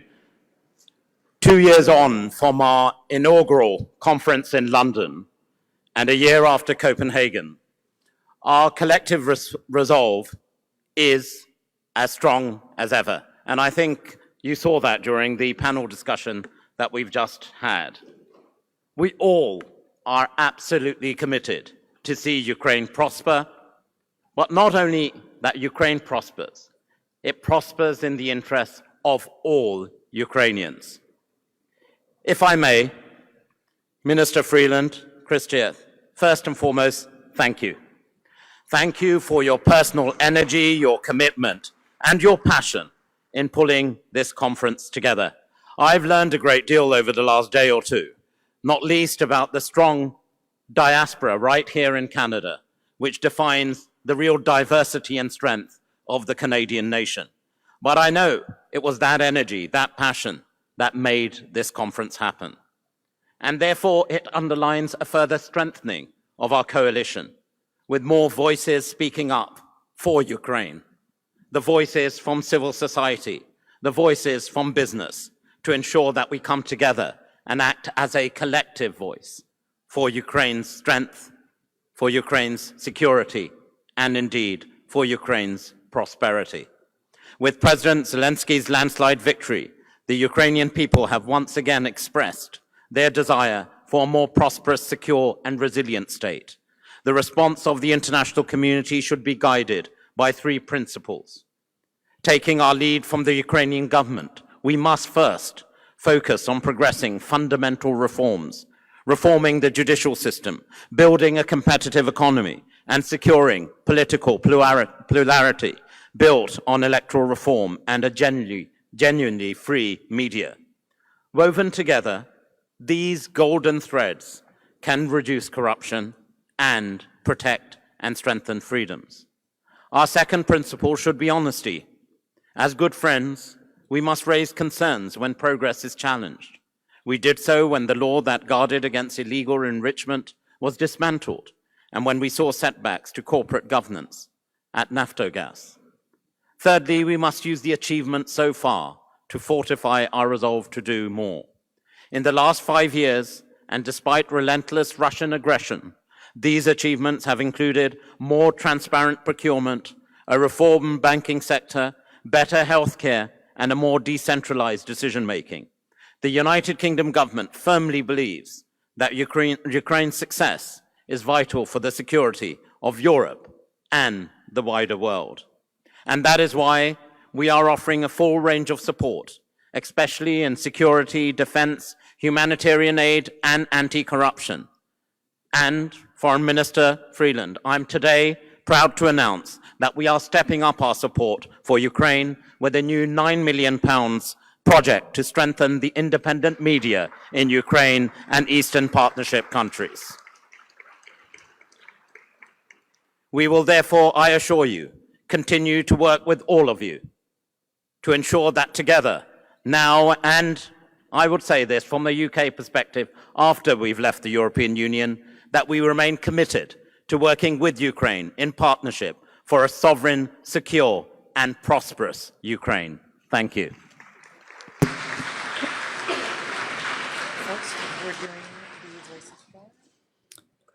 Please join me in welcoming the Minister of Foreign Affairs of Sweden.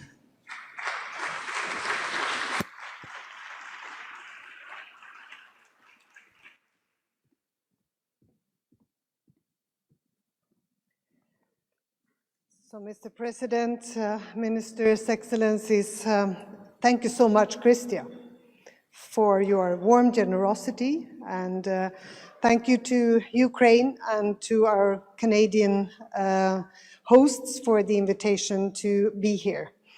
And instead of repeating what many others will say, I would like to share an image with you. And I tried to say this also in the panel, that to me, Ukraine is a country with two faces. And the first is a face, I think, turned towards us, a face of a colorful and dynamic country.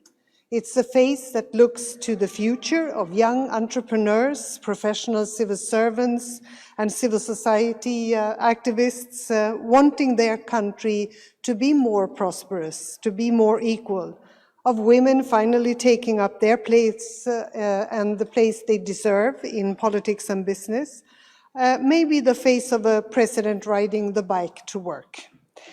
But then there is also another face, maybe the face of an oligarch, of inequality and lack of trust, a phase of a corrupt system and a deep divide between elites and ordinary people. And it will be a phase that looks backwards, draining its people of the hope for a better future.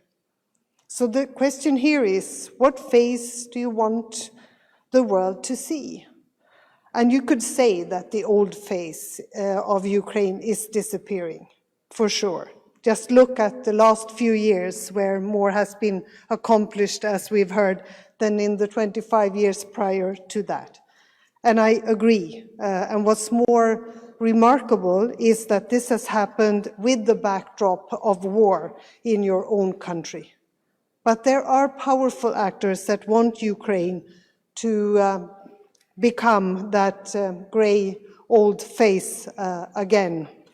And you know that Sweden and the European Union will always support Ukraine's way to a prosperous democracy. Sweden has contributed around 25 million euros per year since 2014 to this end. But we can only do so much. In the end, it is up to the leadership of Ukraine to set a clear direction, to focus on a few priorities, to carry out painful but necessary reforms, and to remember that those who don't deliver real change for ordinary people won't be long-lived in politics. And it's for the Ukrainians to decide on the future of their country. And it will be worth it when that young, colorful face of Ukraine is smiling to the rest of the world. So thank you very much for listening.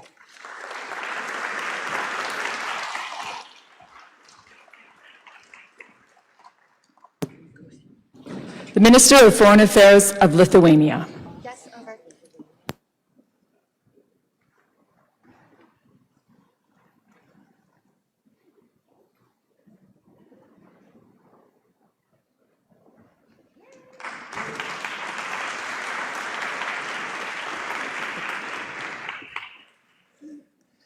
Dear colleagues, dear friends, it's indeed an excellent opportunity to be here in Canada and Toronto, especially when yesterday we celebrated your Canada's Day, National Day. So congratulations, Christy, all Canadians. It's the best day also for the Ukrainian Reform Conference.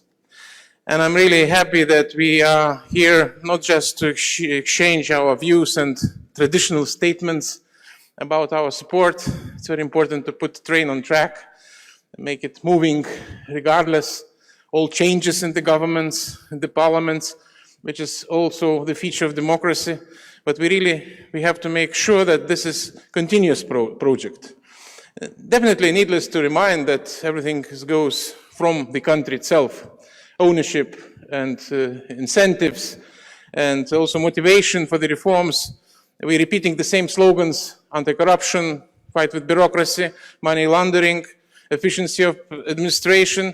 But it really should be some more impetus. We have not to forget that everything is taking place during the crisis, during a war.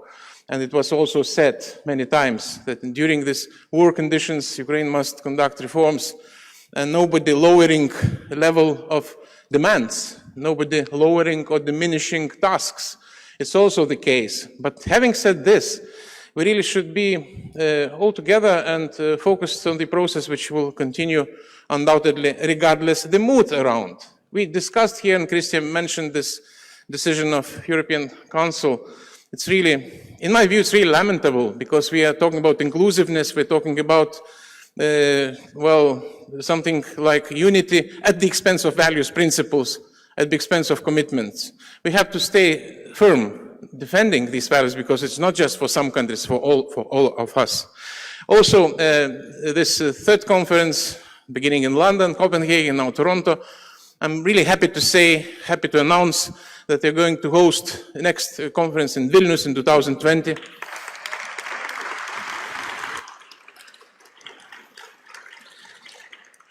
Since this national statement should not last too long, I was told 2 minutes, so my national statement will be very short and clear.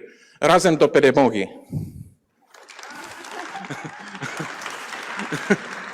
Thank you. Please welcome Parliamentary Vice Minister for Foreign Affairs of Japan.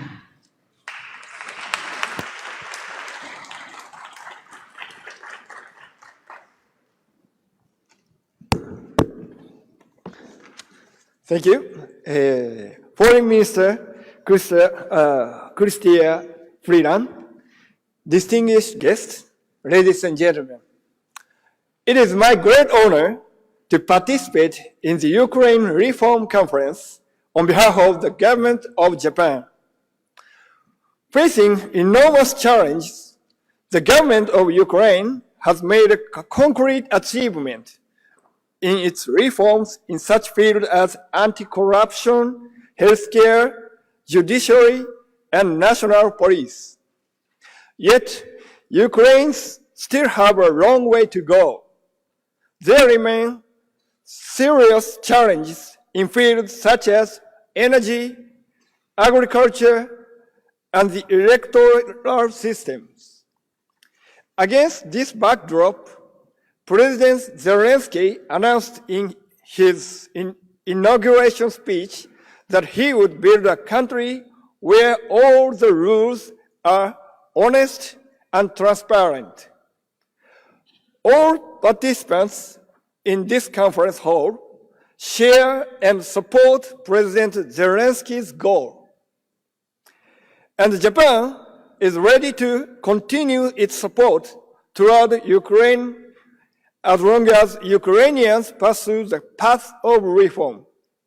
We also hope that a new parliament to be formed after the upcoming general election would work hand in hand with the government to lead the people of Ukraine so that they will build a country where no corruption would be tolerated.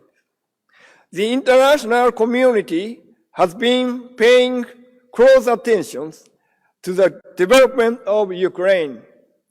The G7 countries, the EU, and the international community oppose any form of aggression, as well as respect and support the sovereignty and the territorial integrity of Ukraine. Ladies and gentlemen, the government of Japan has committed assistance worth more than $1.8 billion to Ukraine in the aim of supporting a wide range of projects, starting from reconstruction of schools to modernization of the sewage treatment plant. Japan has also continuously extended reconstruction and humanitarian assistance to eastern Ukraine. Ukraine is Japan's future-oriented partner that shares fundamental values. I am convinced that as long as Ukrainians maintain their strong will to carry on their reform efforts, they will enjoy the fruits of stability and prosperity. Thank you very much.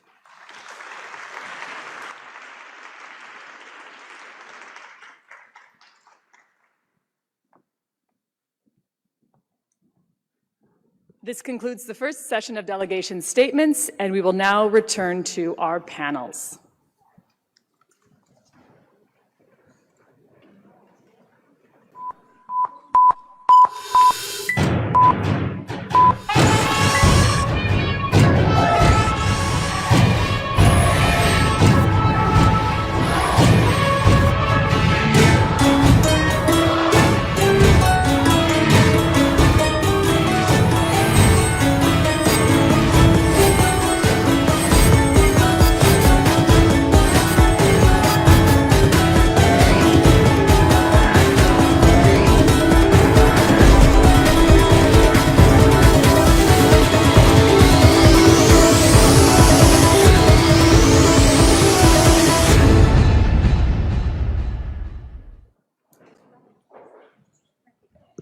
Great.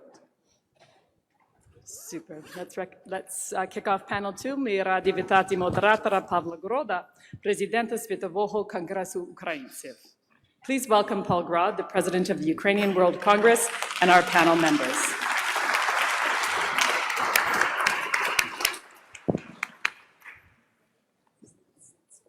Sorry? Please. Are they here?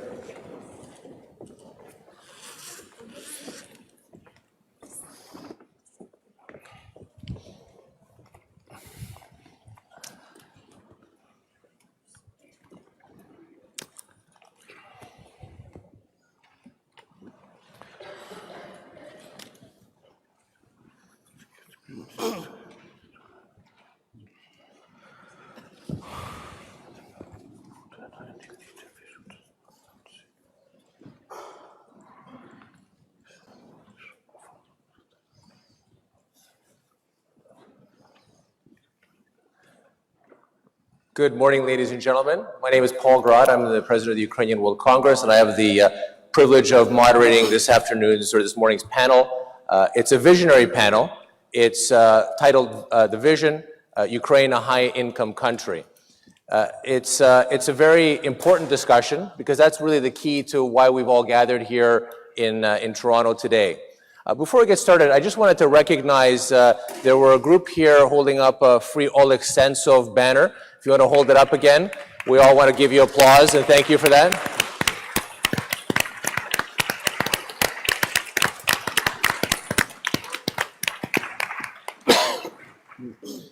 As many of you know, that there are over 70 Ukrainian political prisoners sitting in Russian camps and Russian jails today, in addition to the 24 sailors that are being held as a result of the attack in the Kerch Strait. We're hoping that the Russian Federation will abide by the UN decision to return those sailors back home to Ukraine. We had met just recently with, this morning with President Zelensky, where that for him is a very much a top priority. On to the panel. The discussion today is, as I mentioned, a visionary panel about Ukraine becoming a first world country, and I have the privilege to moderate this distinguished panel. What we're trying to accomplish out of this panel today is really a vision for where Ukraine needs to go. And I'd like to take off on what the previous panel started with, and David Lipton made a comment about Ukraine needs a new business model to compete if it wants to catch up. And our panel will be looking at what that business model can be. Just to put into perspective, a high-income country is that country that is considered to have a gross national income of $12,000 per capita or higher. Ukraine currently officially is closer to $3,000 per capita. That's gross national income. And I should note, though, that that is an official statistic that does not necessarily incorporate the gray economy. But regardless, even if you inflated that number by, say, 50% or even 100%, it's still well below where Ukraine needs to be as a high-income country. We see Ukraine today is below a 3% growth rate. And we've heard the statistics that if Ukraine wants to achieve high-income status, over the next 30 years, it has to be at a 4.5% growth rate. So Ukraine has to improve its productivity. So there are many factors, but I'm not here to give you the answers. We have a very distinguished panel who were just introduced earlier, who I will ask to make brief remarks and to provide their vision for Ukraine in becoming a high-income country. And I first will start off with the first Vice Prime Minister and the Minister of Economic Development of Ukraine, Mr. Stepan Kubiu. Прошу, пан Степан. Дякую, пане Павло. Thank you, Paul. Again, I would like to greet you, Honorable Minister Freeland, Honorable Foreign Ministers, representatives of international organizations, financial structures, and dear Ukrainian colleagues. Having listened to the first panel and Minister Freeland's speech, we understand clearly the vision of the development for our country, not for 1 year, not for 3 years, but for decades, and what we would like to see. Anyway, every speaker reiterated that over the last 5 years, Ukraine has achieved very sizable achievements. I would like you to return to the calendar of February 2014, right after the Maidan Revolution of Dignity. What did we have then? We had one single treasury account with $5,000 on it. We had aggression in the East in the absence of armed forces. We did not resort to default and have taken all international commitments in front of international financial institutions, and today we are carrying this burden onwards. We have confronted with the lives of committed citizens to maintain stable Europe. Two governments of Ukraine, when we came to power in the first quarter of 2014, the economic growth was 0.1%, which we got up to 3.3 in the end of the year.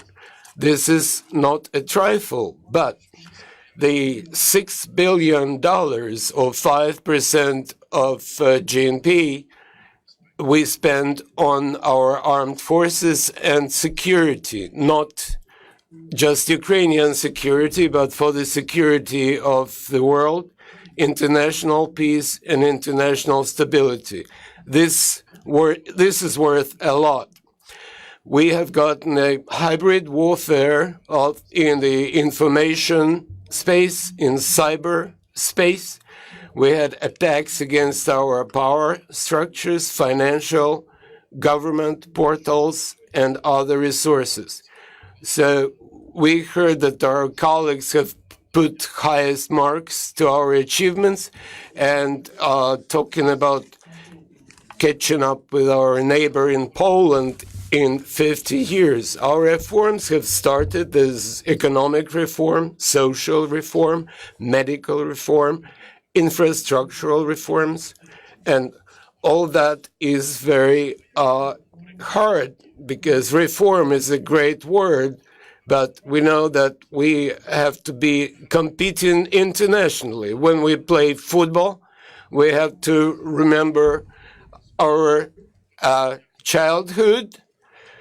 We would like to score a goal with a handball, or maybe put the puck in the goal, since this is Canada and ice hockey country.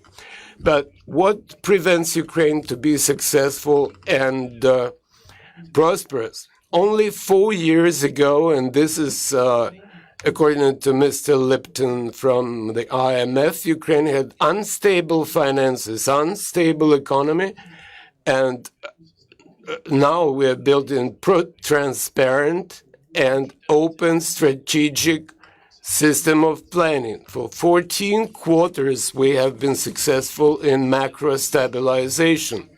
So I think the first accent is that Ukraine works in many fields simultaneously: economic, social, public health, public finances, economics, and we're working also in the East, containing the aggressor, and we are very grateful to Minister Freeland for her statement of position on Russian war against Ukraine, and I'm grateful to all Ukrainians in the world.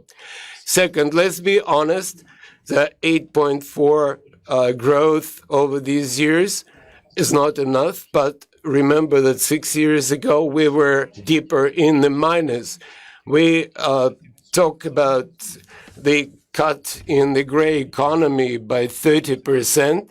This is not a victory yet, but we are on the way. We understand that gray economy works, and 12,000 against 3,000, this is a realistic formula, but we're talking about the life of common people. We say $33 billion in restructuring the government obligations in front of international financial institutions. Ukraine lacks a long-term strategy. And these tasks, we have to concentrate on specific work of digitalization, which is our road to innovation and development, digital services, not over 4 or 5%, but digital services that might lead to the growth of 7 to 8%. And Ukraine can grow through the mathematical engineering and using that magical digital information. I'm talking about Ukrainians the world over shown that they're good hard-working people. And in Canada, we see that for 125 years. Ukraine must be more ambitious and work harder. In an answer to your question, Paul, I made notes during the first panel. First, I would say that it's an axiom that Ukraine is a part of economic system of Europe and the world. We're showing that by exports, by our resources, and by our industry. Second, we don't have to build a temporary shelter. No, we have to build a strong, fundamental foundation for the export strategy, for market strategy, diversification of markets. And I think over the last few years, we have shown diversification from a resource country to a manufacturing country. And again, great thanks to members of Ukrainian parliament, to the president, that together we have moved this vision forward and we are following this picture as one single team. What do we have to secure to reach these goals? To provide economic dynamic growth of our economy through liberalization of markets and introducing private investments into Ukrainian markets. First of all, in the power industry and energy. And again, I'm grateful to our government that we have started the energy market from July 1st. You remember the heated discussions that we couldn't do it from 2012, from 2014. In 2017, the law was passed by Verkhovna Rada, and the energy market was born. Yeah, there are some shortcomings, but this gives us great hope for the future. Second, the Naftogaz. This is secondly, mining industry should be modernized and balanced with energy. Price formation and closing on inefficient sectors. This will be done through tenders and restructuralization in renewable sources of power. The land market should give us a possibility to attract private, small, and medium-sized business, which all over the world is the main engine of progress. We don't want to see 5 or 10 oligarchs to control 15 or 20% of the entire economy and influence through lobbying big business interests. This should not be so, because small and medium-sized business should form the majority of production. To continue, social reforms and public health reforms are also shown themselves as effective. In infrastructure, we should involve public-private partnerships, and here the Verkhovna Rada has passed corresponding law. The PPP is typical for Canada. PPP is typical for Europe, including Poland, Great Britain, and others. In Australia, public-private partnerships shown a wonderful mix of private and government funding for health care. Financial markets should be open. The funds must be public. Following a long-term strategy, we have to finalize the reform of government banks, of state banks, and thanks to IMF here, who's helping us with one of the banks. And we have 3,444 government enterprises which are waiting to be privatized in transition to privatization of government property. We are talking about credits and conditions for private business. We talk about the protection of property rights, decentralization, and deregulation. And more than 1,000 laws and regulations have been passed to that, where 50% belong to the government and 50% are done by local communities. And finally, corruption. Combating corruption is not just passing legislation. We have the State Bureau of Investigation Special Prosecutor's Office. We are talking about the formation of law enforcement and legal basis for the fight against corruption. So, producing capitals from the shade economy. Thank you for your attention. Thank you. Yeah. Thank you, Mr. Vice Prime Minister. I'd now like to ask the Minister of Foreign Affairs of Poland, Mr. Jacek Czaputowicz, to provide his remarks, please. Thank you. Thank you. I think that the title of our panel, Ukraine as a high-income country, it is our goal, it is our ambitions, and we agree that we should try to aim at in future. You mentioned that in order to achieve that goal, Ukraine should develop 4.5% yearly. I think it is possible. It is just the level Poland develops currently. And I think when you create proper conditions for development, economic development, you can achieve that goal, particularly with the aid of allies, other countries, European Union, World Bank, International Monetary Fund. And I think that Ukraine has at the disposal contribution of these institutions.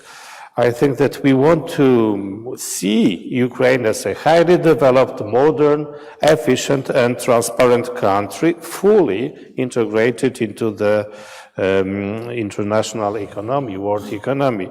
We in Poland often repeat famous words of Józef Piłsudski, the creator of modern Polish state, who once said that there is no free Poland without free Ukraine. And you, Deputy Prime Minister, just said today in the morning that there is no united Europe or free Europe without free Ukraine in the borders recognized internationally. I fully agree with that.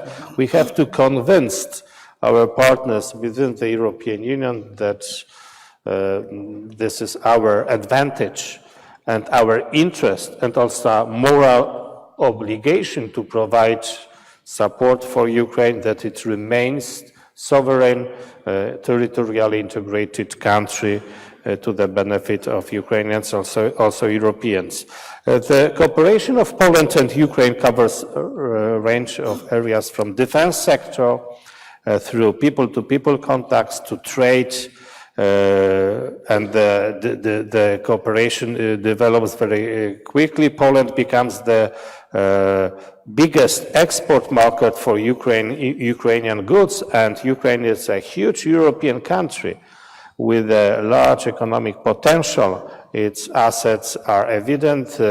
There is a skilled, well-educated people. I would like to remind you that 40,000 of Ukrainian students study at Polish universities currently. Ukraine is famous for soil proverbial for their fertility. It is a country of rich deposits of natural resources, heavy industry, including high-tech aviation and space sectors, and seaports on the Black Sea. So I think that there is a potential. If it is used properly, it will be an exemplary country and strong country within the European Union, and we want such a country, particularly our immediate neighbor, to see. I think that, of course, it was expressed by you, Deputy Prime Minister, the reforms which are necessary. I fully agree with them. Fight against corruption, strengthen institutions like High Anti-Corruption Court and National Anti-Corruption Bureau, judicial reform, in order to build trust in state institutions and legislations safeguarding property rights, which is necessary, particularly for small and medium-sized enterprises, creating stable, transparent and predictable business environment with equal rules applying to everybody. It will lead to unleashing individual entrepreneurship, and this should result into the development of these medium-sized enterprises and attracting foreign investors. And the De-oligarchization. Thank you. I meant simply ending the system which enables powerful businessmen to influence, to make fortunes and influence political life. Is it what you meant by this word? Yes. Okay. So this is how I see it, and breaking de facto monopolies and diminishing oligarchies. So, and of course, you can count on international community, your neighbors, and also institutions like the European Union and NATO as far as security domain is concerned. Thank you very much. Thank you very much. Thank you, Minister Chattapovich. Now I'll ask the Minister of Foreign Affairs of Finland, Mr. Pekka Haavisto, to deliver remarks. Thank you, Paul, and it's a really pleasure to be here in Toronto. And thank you, Minister Freeland, for inviting us, and thank you for Government of Canada for this very timely and important conference. I think exactly in an interesting moment also in the Ukrainian history between two important elections. And I feel a little bit shy to give advices to Ukraine. I have to say that, following your fight for the freedom and the recent fight against the occupation of Crimea and the interference of Russia in the eastern Ukraine and so forth, you should give an advice to us how you are coping with all this and still keeping your economy running and actually giving a perspective for the younger generation in the country. I think we are available. Whatever is your advice, what the international community should do more for Ukraine at this moment. And this conference, of course, is a very important moment of showing solidarity. When I started to think about the economic prosperity of the Ukraine, I started first to think my old contacts to Ukraine. I'm coming from the Green movement, and actually the Ukrainian Greens were one of the first movements to participate to the European Green movement. People like Serhii Kurikin and others, extremely active towards the European Green movement, visiting Finland and so forth. Of course, we also in Finland met President Kuchma several times after the Chernobyl accident and all the consequences, environmental consequences of that. And this all leads actually me to think first about the environmental sustainability of the country, that if you want to build a credible economy, you have to start also with the environmental and ecological basics. And of course, it's not only the Chernobyl, but nowadays it's the climate issues and biodiversity issues and all that. And it has to be included in your economic planning. It's a very hard economic fact nowadays in planning. My second point is something that already was mentioned in the previous panel, and it's about the education. When you are dealing with the long long-term your economic prosperity, you have to invest to the education. That's at least our experience in Finland.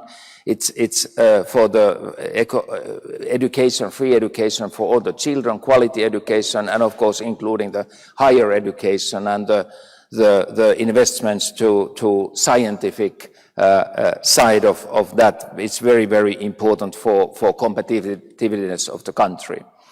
And my third point actually is the gender issue. People also separate the gender issue very often from the economic prosperity, but I think we sometimes tend to leave half of the society away from the developing of the economy. And this is a problem in many parts of the world, and I think Ukraine has a huge potential also when we are investing to women and girls in education and in full participation to the society. Then some of the issues actually were already also mentioned here, like developing a taxation system. When I visited last December in Kiev and discussed many of my Ukrainian friends, people were complaining, they were complaining why the energy is so highly priced. They were complaining about the price of the food. They have used the subsidized economy and so forth, and asking why we should do this, why we should pay so much of these products and so forth. And actually some to getting these ideas through the civil society also, that how important it's to play with the rules of the market economy. And what do you benefit in the end of the day when your system is based on that? I think it's very, very important to get people on board on this issue. And of course, taxation is one important part of the financing the society. There, of course, comes this very nasty issue of the oligarchs, of the people, some kind of free riders of the society, because the ordinary people are not very motivated to pay the taxes when they see that somebody else is not doing his or her part. And then finally, the rule of law, anti-corruption, transparency issues have been mentioned here so many times, fully agree with those. And Finland is now the new has now the new presidency of the European Union for coming 6 months, and we are ready to do our utmost also to get Ukraine involved in all possible ways in the EU-Ukraine relations. And of course, we have been noting very positively that the increased amount of the trade is now between the European Union and Ukraine, and this is the way how it should go. Thank you.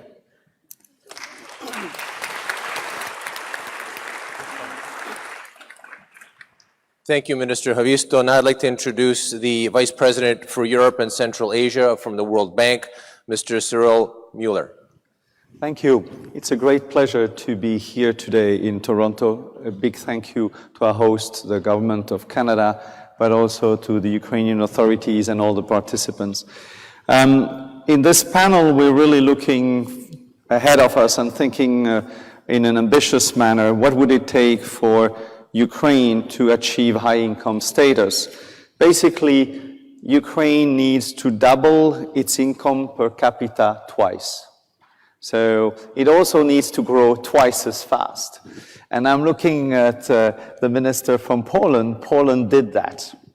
And we've heard that in the first panel as well. And you can do that only in one way. You need to basically accelerate economic growth. Basically, as a rule of thumb, if Ukraine were to double its economic growth, Ukraine could reach in 30 years high-income status. It looks a long time away, 30 years, but it's actually in economic terms, it is not that far. After all, we're almost celebrating 30 years of Ukrainian independence as well. So that's the first thing. I think it will be difficult, but it is feasible, and I strongly believe that setting such targets are important for societies to bring themselves for, in a way, as a social contract and economic contract for the whole of the population. There are three foundations on which any such scenario will have to be built. These three foundations are first to safeguard the macroeconomic stability and the confidence that is emerging for Ukraine. It is the first time that Ukraine, over a 4 or 5 years period, has maintained prudence in its fiscal and financial management. Why does it matter? It matters because it avoids crisis. Any crisis slows you down on that path of prosperity. And we heard from all the panelists today on that. The second building block, which is very important, is really about building or creating a level playing field in the economy, competitive markets, and a more conducive business environment. Into that, actually, we just completed a study on a growth study of Ukraine, and what we saw into it is two elements which I think are worth discussing. First of all, investment levels are extremely low in Ukraine. So today, for instance, gross domestic investment represents only 18% of GDP. In equivalent or similar countries, you would typically see 24, 25, 26%. So investments needs to grow by about 1/3 in Ukraine. The second is the productivity data, and we've put that fact in the study, and it's moderately well received in Ukraine, is that basically the study shows that on average, a German worker would produce in 17 days as much as an average worker in Ukraine in a full year. So now it's a mix of very different things. I'm not criticizing the Ukrainian worker. It's actually what does the Ukrainian worker with the equipment, the technology produce over that time. So I think this is quite stark. So investment and productivity have to be a building block. The third building block, and it was mentioned very eloquently by other panelists, is around strengthening the rule of law, around an anti-corruption architecture that is credible, and then an effective and trusted set of institutions. And that is true, frankly speaking, in all economies. Now, from these building blocks on which Ukraine has to focus on, what are these investment and growth opportunities for the future? And I would share with you 4 of those. The first one is on the financial sector. I think Ukraine has gone through a very deep financial sector reform program. There are still 50% of assets in state-owned banks, and there are non-performing loans around 50%. Continuing to really focus on having an effective banking sector in the future, financial sector, will be key to intermediating these investments and making them productive. The second area, and it's a sector that hasn't come up as much today as it typically does when we discuss Ukraine, is the energy sector. And there's been progress, for instance, on energy tariffs, on the financial health of the sector, especially in gas sector, but it's an incomplete agenda. And so there, for instance, it will be very important to continue to make progress in the gas sector, for instance, in the unbundling of Naftogaz, hopefully completed by January 1st, 2020. But I want to also emphasize that goes into the power sector. If you look in the region, you have lots of interest in investment in renewables, for instance, and Ukraine could be a really fertile land for investment in energy to address its very high energy intensity and improve energy efficiency. The third investment area, and it was mentioned here, we mentioned is natural capital. Natural capital is a key asset in Ukraine. Ukraine has, after all, the largest stock of agricultural land in all of Europe. And if you look at today's productivity in the agriculture sector in Ukraine, it is way below comparators. So this and the agriculture of today, the food industry of today, is actually in many countries an engine of growth. It used to be a laggard in technology, now it's a leader in technology. So I really firmly believe that land reform, creating land markets, including lifting the moratorium on land sales, can ask as a boost. But what I would really hope is that we would sit in a few years' time here and talk about the dynamism of agriculture, food, and the natural capital in Ukraine. I see this as an absolutely key element of that growth strategy, and also making sure that income generation is spread across the whole of the country, not only in large cities. Finally, and I was very pleased that the minister from Finland mentioned it, is human capital. The challenge in Ukraine is actually at independence. If you were to measure the human capital of Ukraine at independence and today, it would be unfortunately that today's human capital is weaker than it was at independence. The World Bank has created what we call a human capital index, which actually measures how every country fits against the scale of what I would call full health and full education, so that somebody who's born today will be able to fully contribute to the economy by the time they reach age 18. Into that, the score, maximum score is 1, Ukraine is 0.65, which is not bad, by the way. But what I want to emphasize into that is that that 0.65 is not going in the right direction. And over the last few years, this has been recognized. And there have been really significant reforms and changes that are meant to take place in education, in health. And I really firmly believe that that investment in human capital for the future will be part and the key of a prosperous Ukraine. Thank you very much.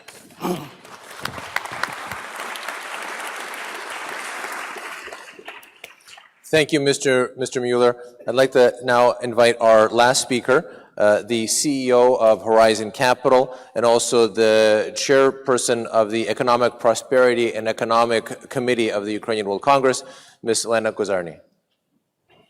Thank you very much, and thank you for giving me the chance to really give the private sector perspective.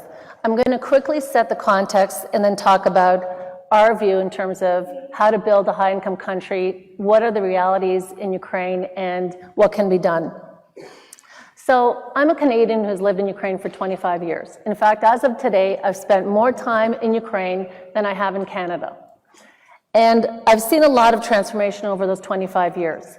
I want to take the time to acknowledge the Ukrainian government. I think history will be kind to this past parliament, to the administrations of Yatsenyuk and Groisman, and to President Poroshenko's administration. I just want to say that because they inherited a real difficult situation back in 2014, and we can't forget that. But in terms of the private sector, I run the largest private equity firm in Ukraine. Investors have entrusted us with $850 million. That's investors with $350 billion in capital, who include 5 governments, EBRD, IFC, World Bank, and many others, 40 blue chip investors. It's a very large responsibility, and I take it very seriously. In terms of how to build a high-income country, in preparing for this panel, I looked back and thought a great deal, and I think that Neil Ferguson's TED Talk from 2011, for those who have seen it, provides a complete roadmap for Ukraine. And I would urge everybody to take a look at it. And if you will bear with me just for a few minutes. If we look at how many people have ever lived in Ukraine, ever lived in the world, it's 106 billion people. 94% are dead, 60% lived in Asia. If you look at all the wealth created, it's $195,000 billion of wealth that's been created. If you look at where that wealth is created, 20% is Western populations, 20% of the population, 2/3 of the wealth. And most of that was created post-1800. If we look at what history can show us, and I do think history is important, let me take you back to 1731. We look at what the advisor to the Ottoman Empire, Ibrahim Mutafarrika, said. Why do Christian nations, which were so weak in the past, begin to dominate so many lands in modern times and even defeat the once victorious Ottoman armies? He actually had a response to that. Because they have laws and rules invented by reason. That was 1731. Adam Smith went on to say in 1776, it's ideas and institutions. So what did Neil Ferguson say? There are 6, as he calls them, killer apps. Today, technology, modern world, everybody's talking about apps. Number 1, competition. Number 2, scientific revolution. Number 3, property rights. Number 4, modern medicine. Number 5, consumer society. And number 6, the work ethic. Let's see how Ukraine does on that. Competition. I won't put a check mark there. We've all heard about fair playing field, and if you just bring it down to this, if you are an investor and you are playing by the rules and you are legit and you are paying your taxes and you're paying the salary taxes and your competitors are not, they have a 20 to 50% cost advantage on you. Competition. The scientific revolution, big check mark. Ukraine is an IT powerhouse.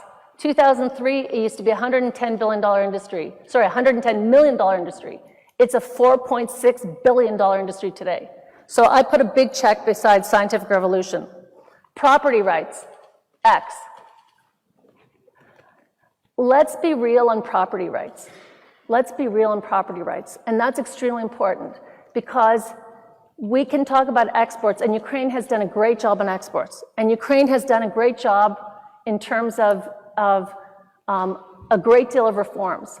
But in terms of FDI levels, until there are property rights that everyone's comfortable with, we're not going to see the $500 billion investors entering the country. On modern medicine, delighted that healthcare reform has started. Healthcare reform has started, and everybody should embrace it and ensure that that does not go away. It's extremely important, and kudos to Acting Minister Ulyana Suprun and her team. The consumer society, big check. Ukrainians value consumerism, they drive consumption, and even with remittances that are $11 billion a year, that's also driving consumption. Finally, the work ethic. Ukrainians are extremely hardworking. We can talk about the 17 days, and that's of course mainly because you've got Ukrainian business is not high up on the value chain. It's more commodity driven. But the work ethic of Ukrainians is extremely high. So what would I say here? Protect what is working and throw out and eliminate what is not. And if we look at, I mentioned exports, FDI, remittances. Exports are working. You have gone from 10 billion in exports to the EU to almost 22 billion a year. Remittances, we all talk about labor migration. That topic hasn't come up too much. But at the end of the day, Ukrainians are helping themselves. They're sending money home to the tune of $11 billion in 2018, 8.3% of GDP. That does drive domestic consumption, and hopefully we're starting to see it taper off and Ukrainians come back. But at the end of the day, that is important. But FDI, net of bank capitalizations, is 1.6 billion in 2017 and 1.4 billion in 2018. That is the real opportunity. The country needs foreign direct investment. Now, very quickly, I have a few asks of today's attendees because we have so many people in the crowd who are committed to Ukraine, who have dedicated their time and energy and considerable dollars to Ukraine. So number one, please continue to support Ukraine. Please continue to support property rights, increasing competition, and also the healthcare reform. Number two, please look for innovative solutions for judicial reform. Investors are not going to wait to see 9,000 judges changed. They're not going to wait. So please do something different. And I think collectively, we need to think of an out-of-box solution. I mean, as a business community, we have urged the president's team and we've urged the government to think of an out-of-box solutions. Obviously, given the perception of judicial reform, we need to overachieve. And for investors, I'll say one very important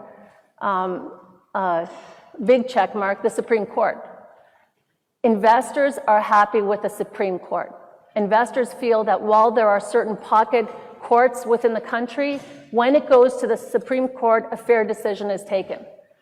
But time is money. We can't all wait for something to wind its way to the Supreme Court. So it's very important to think outside the box, and I ask that we all do that, because I think just like the Ukrainian government said, for privatizations, apply UK law, I think we could do the same for large-scale FDI. Why not? Why can't we say, if you invest over $50 million, over $100 million, UK law applies? That would give those investors a great deal of comfort, and only those large investments are really going to move the dial on FDI. Competition. War on contraband. This was the #1 issue that came up with the meeting of 600 people, the main business associations in Ukraine, with President Zelensky on June 20th. A war on contraband. We actually asked that each one of the business associations said, this is such an important issue to us that we're willing to serve in a working group to fight contraband alongside the new administration. We will give one person into a working group in order to make this happen. This is extremely important because contraband kills competition, and contraband ensures that those companies that are legitimate do not have a fair playing field. It also costs the Ukrainian economy an estimated, well, we said $4 billion at American Chamber of Commerce. I'm the chair there. And President Zelensky corrected us and said his team tells him it's $8 billion. So 4 to 8 billion that Ukraine is now collecting because of contraband. Fourth, infrastructure funds. Infrastructure, there's 4 to 5 billion in international financial institutions and in other investors that are looking for infrastructure projects. There needs to be a deal team, whether it's within the government or infrastructure funds that come into the country that pull these deals together. Very quickly, Prosperity Fund for Donbas. Look, every investor that I speak with says, and look, I've gone to 30 countries, 300 investors. We will invest from Kyiv to Odessa and west to Poland. What about Eastern Ukraine? What about the non-occupied territory of Donbas? Who is going to invest there? When interest rates are over 20% a year, who is going to invest capital, debt, and equity staying away? This is really for the international donor community and governments to come together and create a prosperity fund for Donbas. And I believe that that should be high on the agenda.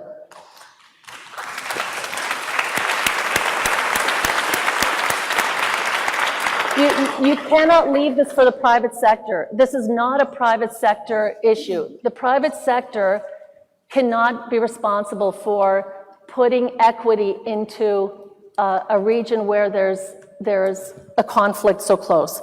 Finally, very quickly, Pavlo's giving me the signal, capital markets.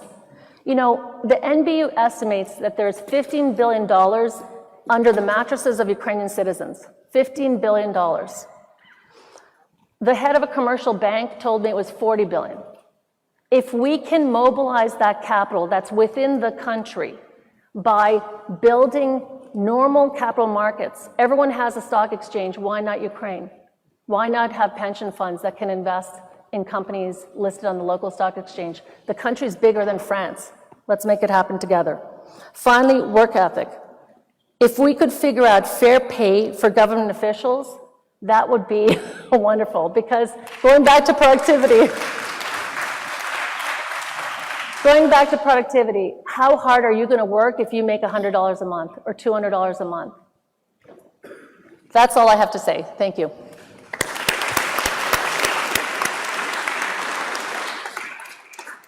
Well, dear panelists, dear guests, thank you for very, very great insights. I have a flashing light and a big sign that says 0 time left.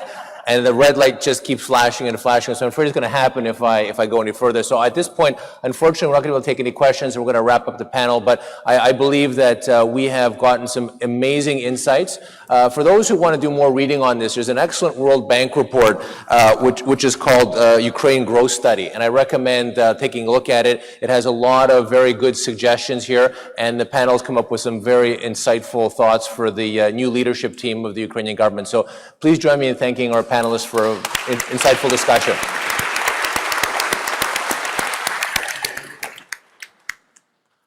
Wonderful. Thank you once again, panelists, for your contribution. Everyone here has lots to say, and it's fantastic. We're going to try to keep things on track as much as possible. So we're going to move very quickly right now into this last session before lunch. We're going to continue with delegation statements. Each speaker will be given 2 minutes once again to deliver their remarks. It's my pleasure to introduce you now to the Minister of Foreign Affairs of Latvia.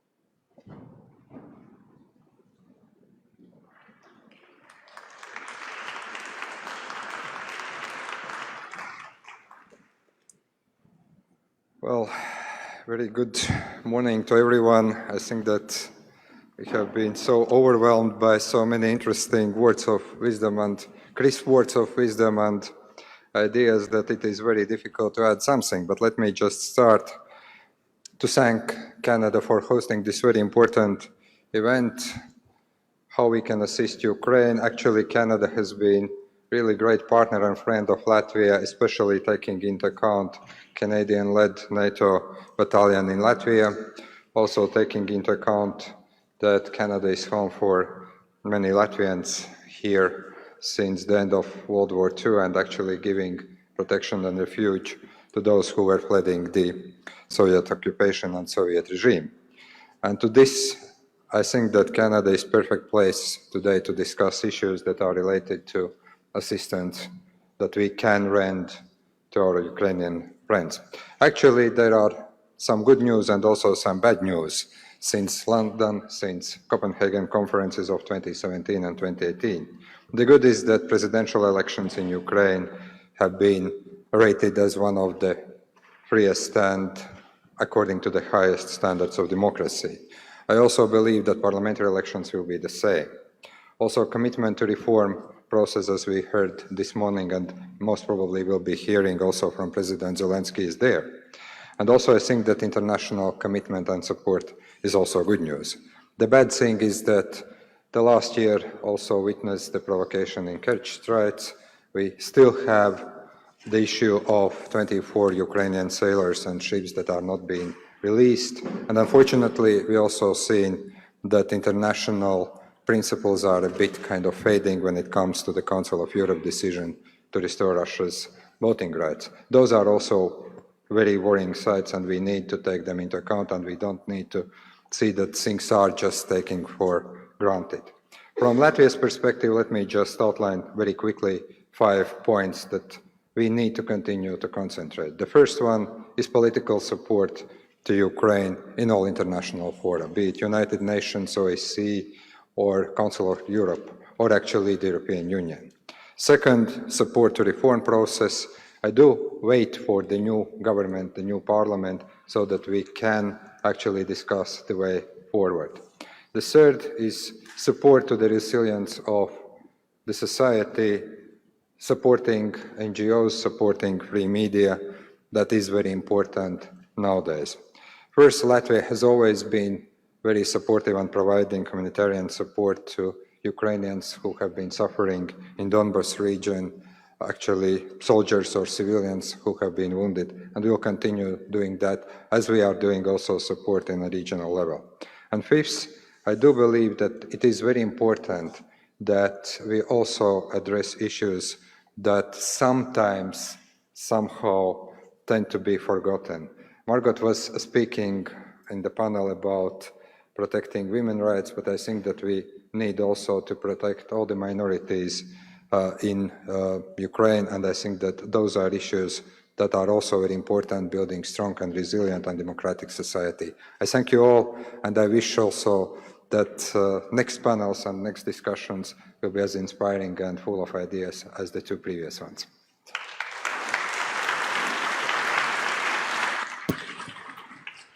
Please welcome the Minister of Foreign Affairs of Finland.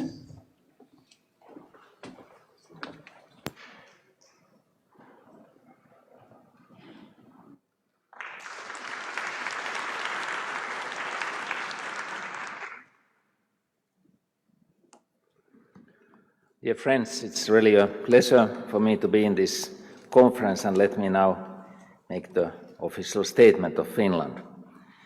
I want to thank our Canadian and Ukrainian colleagues for organizing this important conference, which is an important demonstration that Ukraine matters. Ukraine is a European country and a crucial cornerstone not only for the European security but beyond. And I'm particularly here impressed of the active role of the Ukrainian diaspora in Canada and all the solidarity you are doing every day. The violation of international law in Ukraine is a serious threat to the rules-based international order. Safeguarding this order requires our joint efforts. Peace in the eastern Ukraine can only be reached with a genuine commitment and political will. Russia holds the key responsibility, but we all can help in finding solutions. I welcome the recent news to start the disengagement process at Stachnia Luhanska. This is an important step forward. Our support for Ukraine's territorial integrity and sovereignty stands firm. Finland has a strong presence in the OSCE Special Monitoring Mission.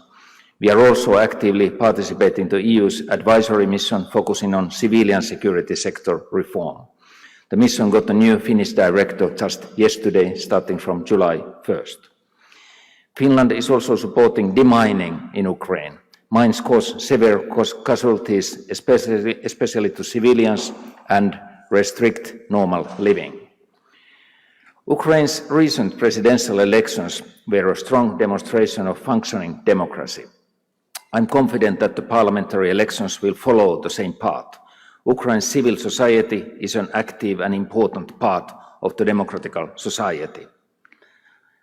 Civil society needs also to be protected and safeguarded. Continuing with the reforms is the only way to improve the living conditions of ordinary Ukrainians and increase the resilience. A key element for Ukraine's future is education. Providing good education to children is a crucial asset. Finland is offering support and expertise for the comprehensive school reform in Ukraine, as well as for the vocational education and training. We are also supporting Ukraine to decrease its energy dependency by improving the energy efficiency. This is also important from environmental and climate aspects. The connections between Ukraine and EU are deepening and strengthening. The EU has become the biggest trading partner for Ukraine. The visa-free traveling has immensely increased people-to-people contacts. We encourage Ukraine to fully use the benefits of the Eastern Partnership, Association and Free Trade Agreements. Finland will do its part during the next 6 months when we hold the presidency of the EU Council. I thank you for your attention. Please welcome the Minister of Foreign Affairs of Poland.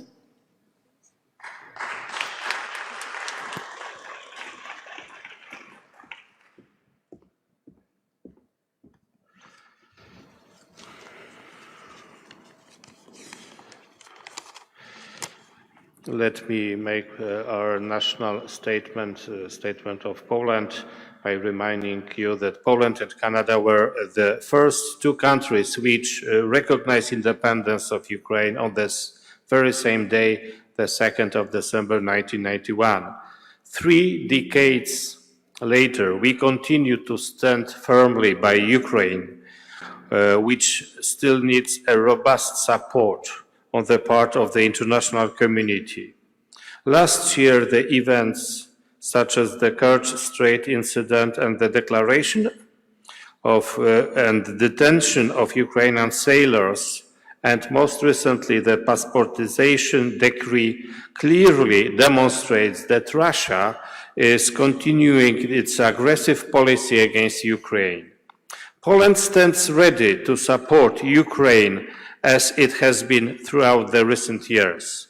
Over the last 5 years, Ukraine and its government have made significant progress in reshaping and modernizing the country through a number of important legislative measures.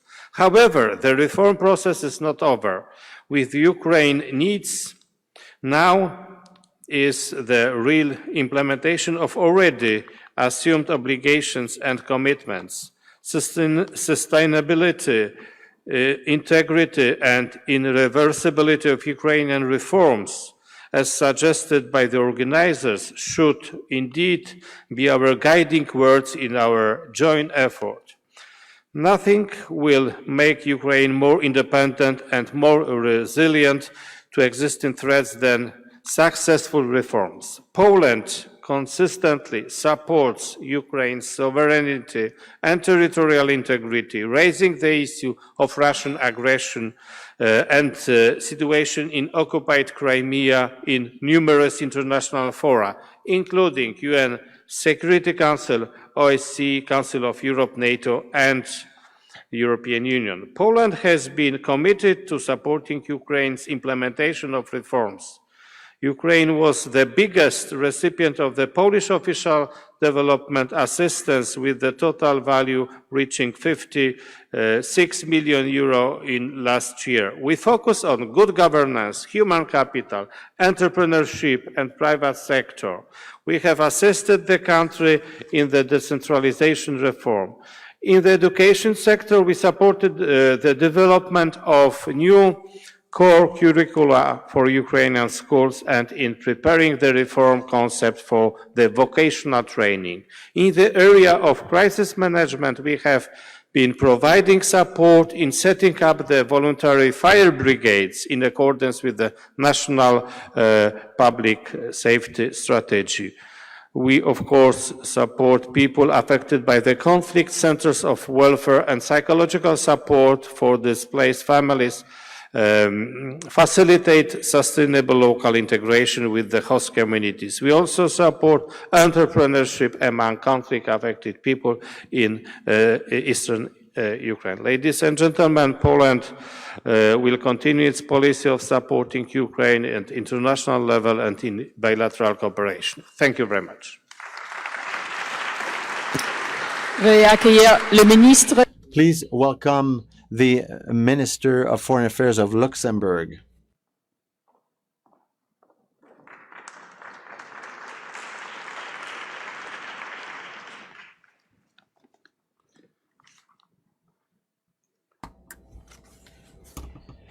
Excellencies, dear colleagues, first of all, allow me to thank our Canadian hosts and most of all my colleague Chris here, particularly for their warm hospitality. The topic that gathers us in Toronto is of course familiar to me. I visited Ukraine very often in my 15 years as foreign minister of Luxembourg. As president of the Security Council of the United Nations in March 2014, I was at the forefront of the international response to the illegal annexation of Crimea by the Russian Federation. Luxembourg continues to support all aspects of Ukraine's efforts in its internationally recognized borders. We also support with our European partners the integral implementation of the Minsk agreement. Since March 2014, my country contributed with more than 3 million euros assistance to Ukraine, including humanitarian assistance.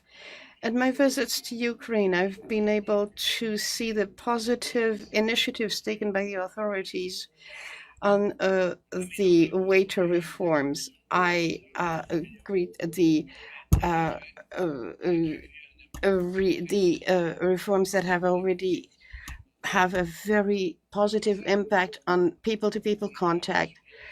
However, it's been said so often this morning, there's still a lot to do, particularly in the fight against corruption. It is essential that the new Ukrainian leaders reinforce whatever can be done towards reform and ensure stability. In such a context, the appointment of justices to the High Anti-Corruption Court should allow this court to become operational as early as possible. A global reform of the election system, including the recommendations made by the Bureau of Democratic Institutions and Human Rights of the OSCE, should become a priority. Also, I would like to encourage my Ukrainian friends to accelerate the implementation of the Association Accord with the European Union, which with its member states will continue, I'm certain, to support Ukraine on the way to reforms. You can count on the active collaboration of Luxembourg in your way forward. Thank you.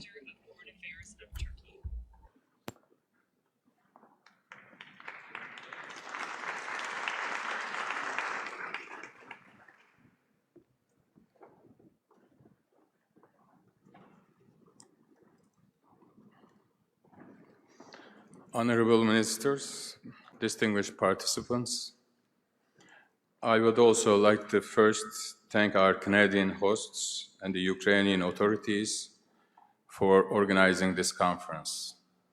Thank you also for the warm hospitality. The sustained commitment of the Ukrainian government and the international community to the reform process remains crucial. Actually, Ukraine has demonstrated the determination and covered considerable ground in terms of raising democratic standards, rule of law, and the fight against corruption under extraordinary circumstances. Among other things, efforts towards establishment of institutional and legal framework of the reform process, as well as steps taken in such areas as banking, energy, education, healthcare, judiciary, pension, and decentralization have been promising. However, as it was noted, there is room for greater efficiency in translating these reforms into practice. The main driving force behind the reform process remains the will of the Ukrainian people themselves. Indeed, an integral part of the overall effort to safeguard unity and integrity of the country has to include a vision for structural reforms and sustainable economic development through effective measures to address some of the systemic malfunctions.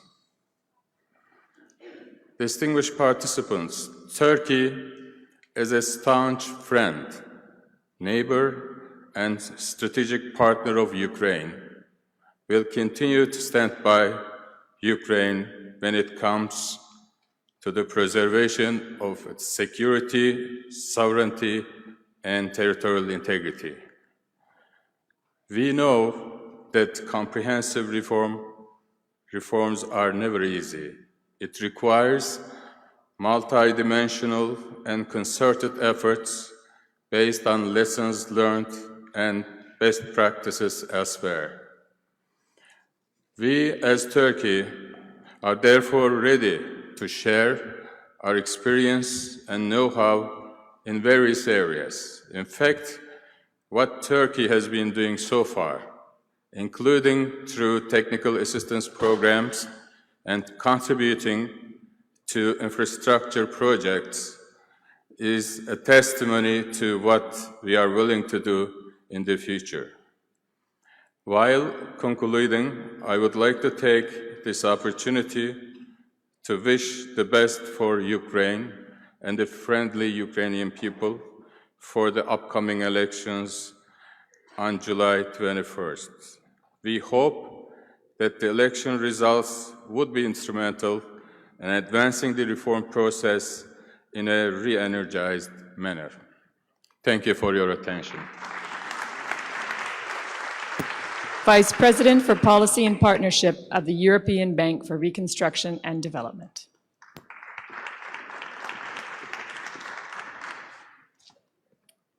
Your Excellencies, ladies and gentlemen, let me start by commending the Government of Canada for hosting this very timely conference. And I appreciate the opportunity to address you on behalf of the EBRD, the largest institutional investor in Ukraine, with 13.6 billion euros of investments since the country's independence in 1991. Over the past 5 years, Ukraine has implemented wide-ranging reforms despite most difficult security, political and economic circumstances. But the Ukrainian people, who bravely stood up for their dignity and European values 5 years ago, deserve more. Moreover, the last presidential elections have shown that the Ukrainian people demand more. The election outcome has given a strong mandate to the new administration to re-energize and accelerate reforms in order to deliver tangible results that benefit Ukrainian people, overcoming the economic contraction, strengthening financial stability, returning to economic growth were significant achievements in the last years. Sound as it may seem, the 3% economic growth is, however, not enough to make a breakthrough which Ukraine needs to catch up with its Central European neighbors and to make ordinary Ukrainians feel that their social conditions have improved. What is needed is an accelerated and sustainable economic growth. It could be achieved only through more reforms and through radical increase of foreign investment. The recipes are well known. First, maintaining financial stability underpinned by cooperation with the IMF. In this context, just want to underline that investors will follow closely the fate of the nationalization of Privatbank. Second, eradicated corruption, reforming the judiciary and law enforcement, and strengthening the rule of law. And third, improving the quality of institutions, investment climate, and corporate governance, as well as moving ahead with privatization. We are all pleased to hear that these priorities are in the focus of the new Ukrainian administration, and we welcome President Zelensky's commitment to give reforms a fresh momentum. We are equally committed to continue to support Ukraine in its reform and modernization. The EBRD has been together with Ukraine on this road since the Revolution of Dignity, having invested over 4 billion euros in the last 5 years, focusing on private sector support, in particularly SME development and critical public infrastructure. In the last 5 years, we've also worked hard to integrate investment and policy engagement, restructuring SOEs and SOBs, reforming the banking and energy sector, putting in place with the Ukrainian government the National Investment Council, and our flagship policy project we delivered with the European Union around the Ukraine reform architecture. I invite you to attend the Making Reform Happen panel tomorrow, where you will know more about our ambitions, but also our results. The bank's ambition this year is to increase our business volume significantly, and in the first 6 months of this year, we've made the best start in the last 5 years, having already invested over 370 million euros, mostly in the private sector. And we are confident that both Ukraine and EBRD can continue delivering at this pace if we work together on advancing reforms and improving investment climate. Thank you very much. Vice President of the European Investment Bank.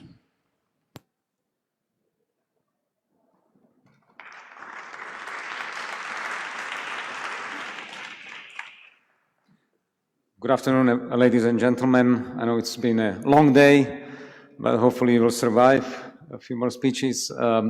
I'm speaking on behalf of the European Investment Bank. European Investment Bank is the bank of the European Union. We are owned by the 28 member states, and we have invested in Ukraine over 6 billion euro, which I think by itself shows the commitment of the European Union to the country. We have invested into a range of projects from infrastructure to small, medium enterprise development, local regional development, etc. A lot has been said, and as they say, everything was said, but not by everybody. So I will focus just on 3 things. Very briefly, the first one is, I think we do need to capture the opportunity which was created by the election of the new president, by the new enthusiasm which is coming with this election. Hopefully it will continue after the parliamentary elections. And it is an opportunity to move from talking to doing. I think we basically know what Ukraine needs to do. We had these panels and they show that the recipe is clear. It's more about moving from theory, from discussion to reality. And this is something which we have to move forward. Last year in Copenhagen, I spoke about one of the important issues, which was the fact that a lot of money was allocated but not used for Ukraine. We had over 3 billion euro sitting on the accounts of the EIB not being moved into projects. And I have to say that with the help of people like Minister of Finance Markarova, we were able to increase the utilization of the funds. So things can be improved, but we have to move much quicker on this side. My second point is, while we are talking about strategy and large macro issues, we have to think about people.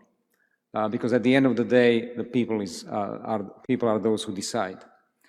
And people need to see tangible results of changes, of reforms, as well as of European integration. I'll tell you one personal example and situation. Over the weekend, I drove from Slovakia to Uzhhorod, to Zakarpattia, and I think Ukrainian friends know. And I have a close friend from Ukraine who is very sick in Uzhhorod hospital because of cancer. And when I was coming back by car, I decided to travel through the border crossing. And I had to wait for 6 hours in the over 30 degrees of heat and no toilets. You can imagine the mood among the people. And so this is not the way how we want to show Ukraine is part of the European family. And I think there is a lot that has to be done for people to feel that they are part of the family itself. And the third, my last point, is that we have to make sure that people both in Ukraine and outside start trusting Ukraine and investing long-term into Ukraine. If you just take into account the fact that in terms of the capital flows, there is annually, for the last 4 to 5 years, annually outflows of around 4% of GDP of capital, inflow only around the level of 1% of GDP. And you have over 5 million Ukrainians legally or illegally living outside of Ukraine. You see that people are voting with their money and their feet. And we have to reverse this trend. The only way how Ukraine can grow and become a prosperous country is that people, especially people, Ukrainians themselves, start investing to their country long term, and that they come back to country and work in Ukraine for the good of their country and society. So I think this is our challenge for all of us, for the international community, for the Ukrainian leadership, and I can assure you that the European Investment Bank will be supporting Ukrainian leadership in the future, as we have done in the past. Thank you very much. State Secretary of Foreign Affairs of Norway.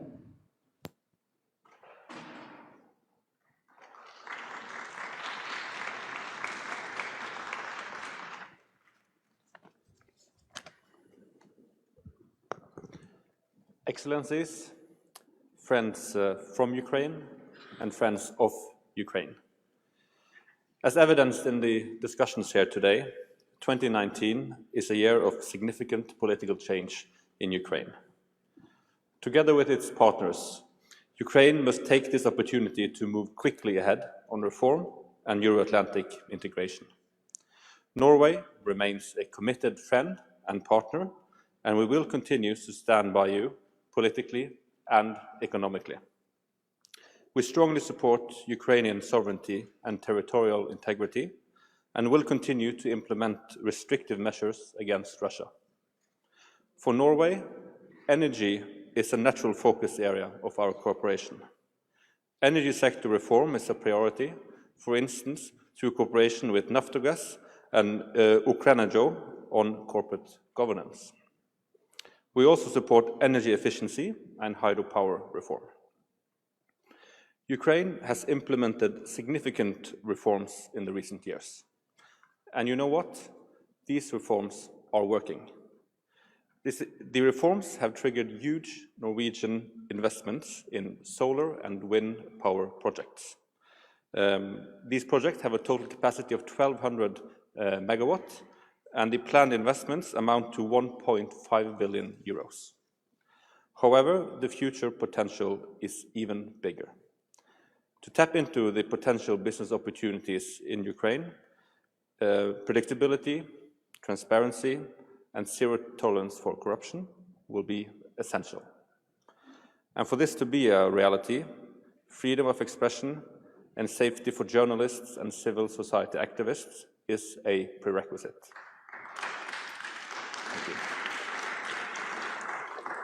And this brings me over to another focus area in our collaboration with Ukraine, and it's good governance and judicial reform. Respect for human rights and the rule of law must be at the core of Ukraine's future development. Overall, Norway's support to Ukraine has amounted to 130 billion euros since 2014, including humanitarian assistance and also nuclear safety cooperation. Ukraine has enormous potential. Our expectations are high, but you can count on Norway's support. Thank you.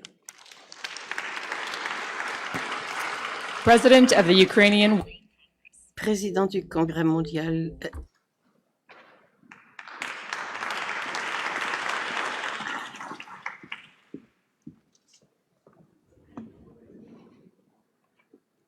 Dear friends and supporters of Ukraine, as President of the Ukrainian World Congress, which represents the interests of over 20 million Ukrainians living in more than 60 countries around the world, I would first like to say thank you.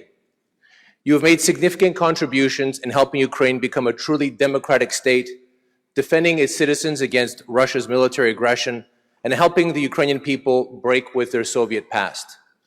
The Ukrainian World Congress and our member organizations around the world have been responsible for tens, if not hundreds of millions of dollars of assistance over the last several years with experts, political support to reformers, developing a national identity, encouraging international support, serving as a bridge for all our countries in which we live, and enhancing Ukraine's image globally, such as partnering with Ukraine House in Davos and today in Toronto. We are a global NGO committed to building a prosperous and sovereign Ukraine that respects the dignity of its people. We look forward to continuing to work with all of you. Dear friends, we need to stay the course. Ukraine is almost there. The people of Ukraine are counting on all of us to ensure the elites do not once again, as they did in 2013 and 2014, steal their dignity, their sovereignty, and their economic prosperity. We cannot allow for another political or economic backsliding. That is why it's critical that we assist the new president and the soon-to-be new government and parliament of Ukraine to stay the course. Whether they ask for it or not, the president and government of Ukraine will need our guidance, tough love, and support, especially as they face off against their northern neighbor, whose goal is to ensure Ukraine is a failed state and once again comes back into Russia's control. Russia's efforts to undermine Ukraine must be stopped. Any weakening of international resolve, like the recent reintegration of Russia into the Parliamentary Assembly of the Council of Europe, will only be viewed as weakness and exploited further. Dear friends, you are among the most influential power brokers in Ukraine. Ukraine is on the cusp. Bright, young European minds will be driving the country into the future. We have a great opportunity to ensure that Ukraine becomes a high-income, democratic member of the European Union, NATO, and the broader transatlantic community.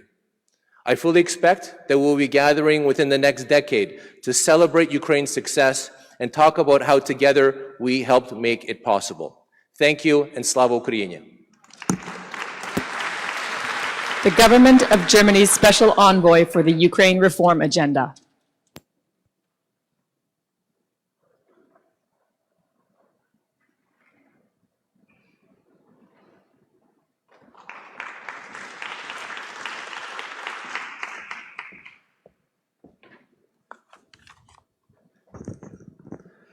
Your Excellencies, distinguished delegates, ladies and gentlemen, chers amis, j'aimerais bien commencer par remercier nos hôtes canadiens pour leur accueil. First, I would like to thank our Canadian hosts for their warm hospitality and their perfect organization of this meeting.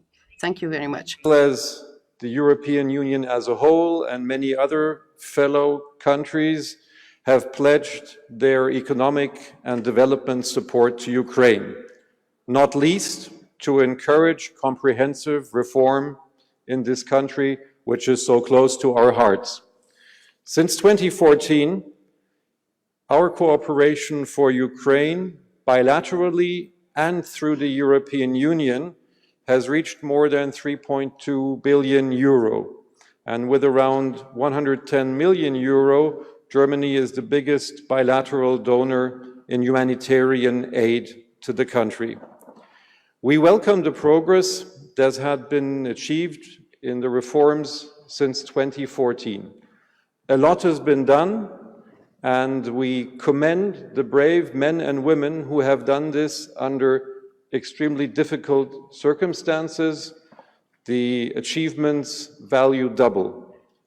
We are very encouraged by President Zelensky's commitment, reinvigorated commitment to the reform path, as well as his commitment to achieving peace in Donbas.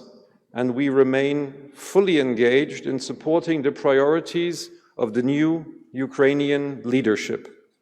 In particular, we are ready to assist Ukraine in further improving the rule of law and to tackle corruption at all levels, including in the judiciary.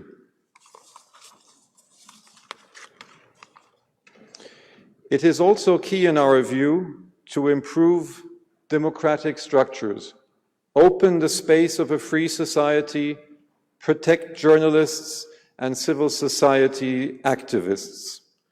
We need the participation of this vibrant Ukrainian society to modernize society and country, and therefore we will continue to support decentralization projects.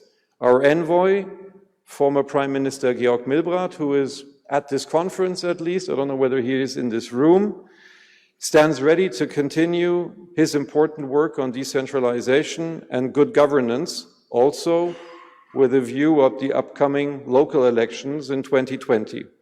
In future, my country will extend its support to fostering, among others, Ukrainian universities and research centers in order to give the brilliant young minds of Ukraine a good future at home and not only abroad. Last and not least, ladies and gentlemen, Germany, together with our partner France, will continue its engagement for a peaceful solution in eastern Ukraine.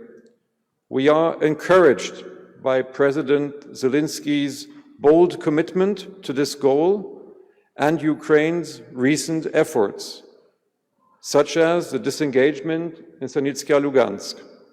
After all, peace in Donbas will be an indispensable prerequisite to get to the goal of our joint objective, an internally as well as externally stable and prosperous Ukraine. I thank you. Political Director of the Ministry of Foreign Affairs of Denmark.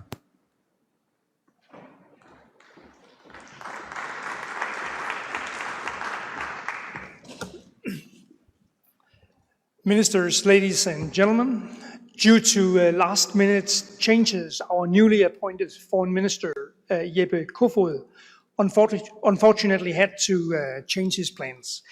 He had actually been looking very much forward to make his first trip as Foreign Minister to Toronto to participate in this conference and to demonstrate Denmark's, our new government's, very strong support for Ukraine.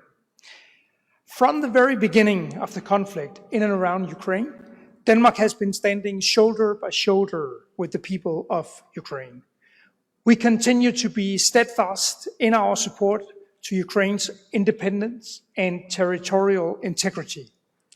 We will never recognize the illegal annexation of Crimea.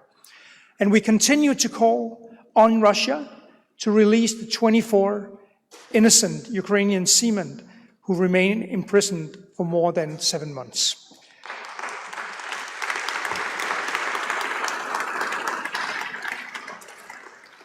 We recognize and commend the Ukrainian people in their legitimate struggle for freedom and prosperity. We know that there are no quick fixes, and we know that reforms and change demand patience. Ukraine's ties to the European Union has never been stronger than today, through trade, through student exchanges, cooperation programs, and much more. The presidential elections in April showed that your democracy is becoming still more solid and robust. The excellent Toronto principles demonstrate a strong public desire for reforming and modernizing society and for pursuing European values. At the conference in Copenhagen 1 year ago, the Rada's groundbreaking decision on the High Anti-Corruption Court was welcomed. Now the judges have been selected in a transparent process. The court is about to begin its work, and the Ukrainian leadership has delivered. We are pleased that the Danish-led EU anti-corruption initiative was also playing an important role. Lastly, change has to come from within. Ukraine is not reforming for the sake of us, for the sake of the international community. You will reform because you want to create a better future for the people of Ukraine. And as long as you're taking the lead, you can count on our support. Thank you. Secretary of State of Foreign Affairs of Romania.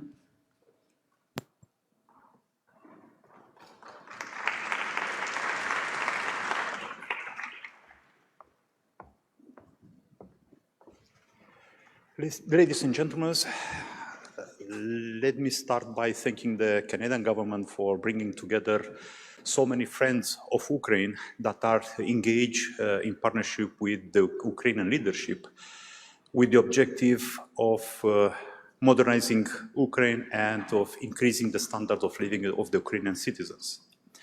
I think that I can add my voice to the voices of all the representatives of the partners of Ukraine in underlining the importance of having a successful reform process in Ukraine.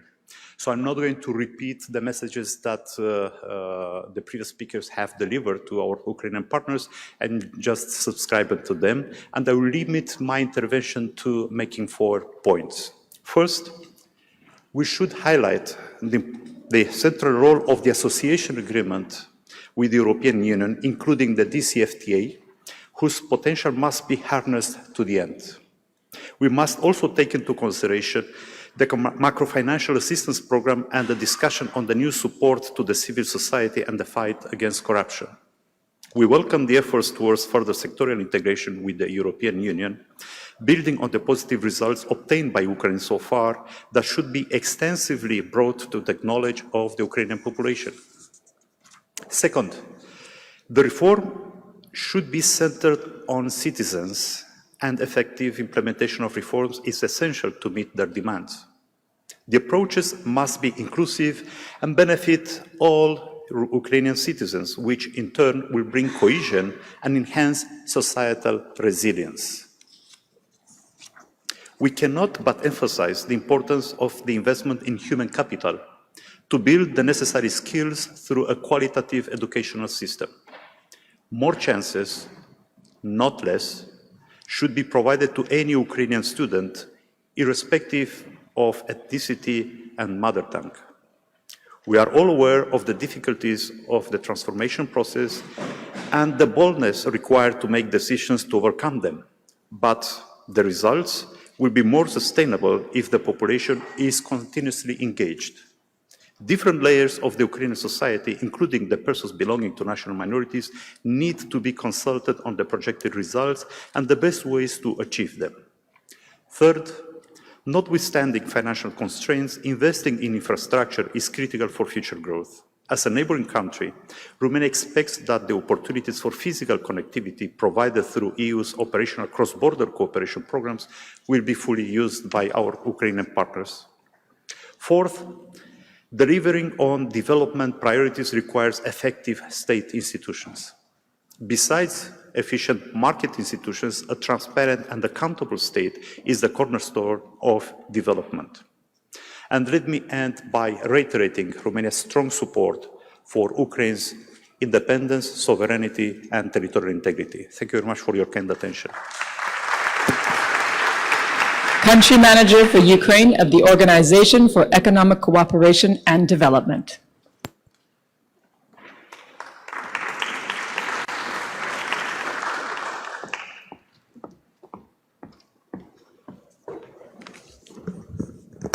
Good morning, everyone.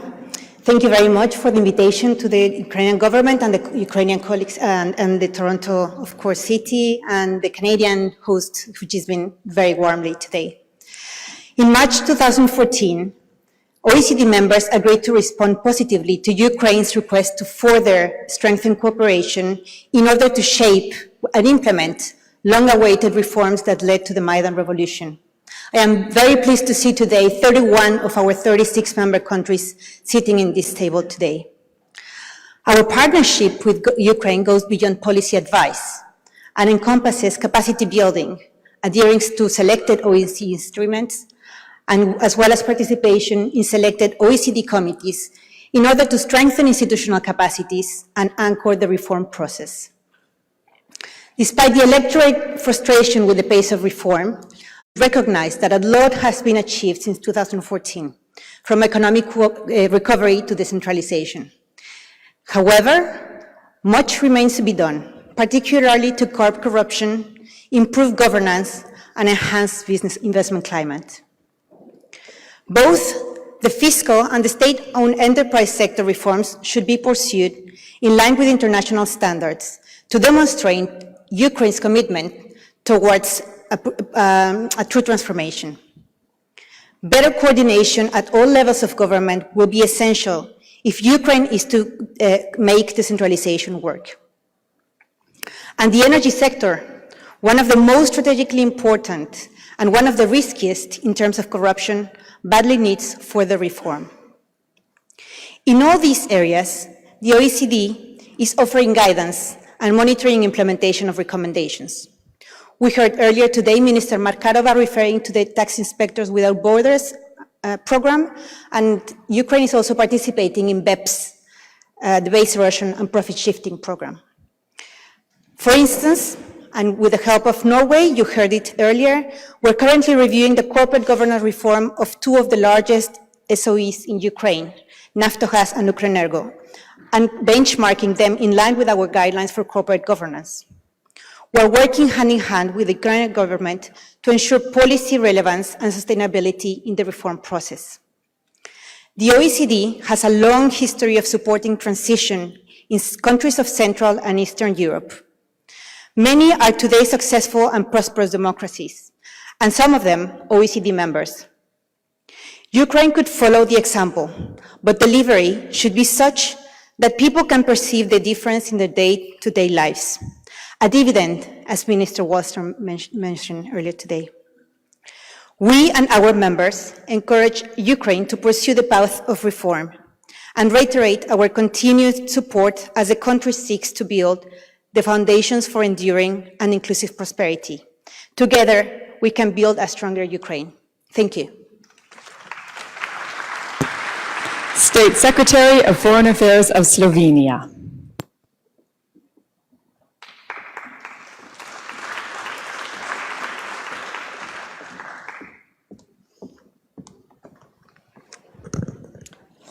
Ladies and gentlemen, today's conference, organized by the Canadians, provide a good opportunity to hear about the remarkable progress that Ukraine has achieved and about the plans for the important work that lies ahead. We welcome President Zelensky's commitment to continuation of the reform process. Despite the challenging circumstances, Ukraine had made impressive steps in a number of key areas.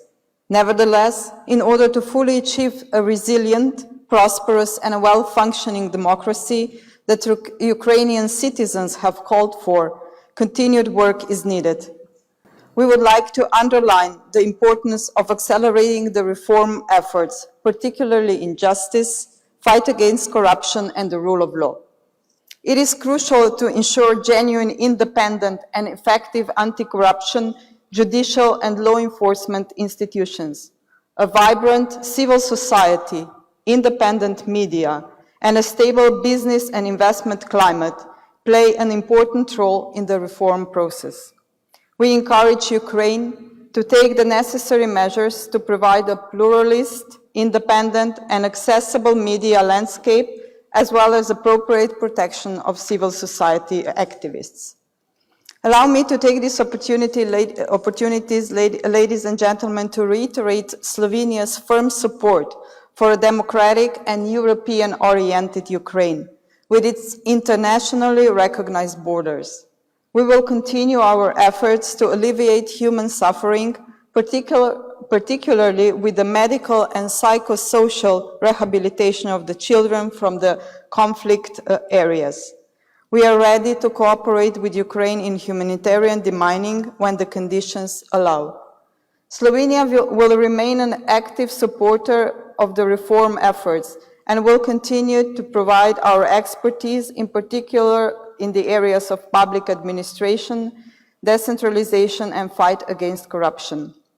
Let me conclude by expressing our firm belief that the successful reform process leading to prosperity, effective rule of law, and good governance is Ukraine's best response to a foreign influence and destabilization attempts.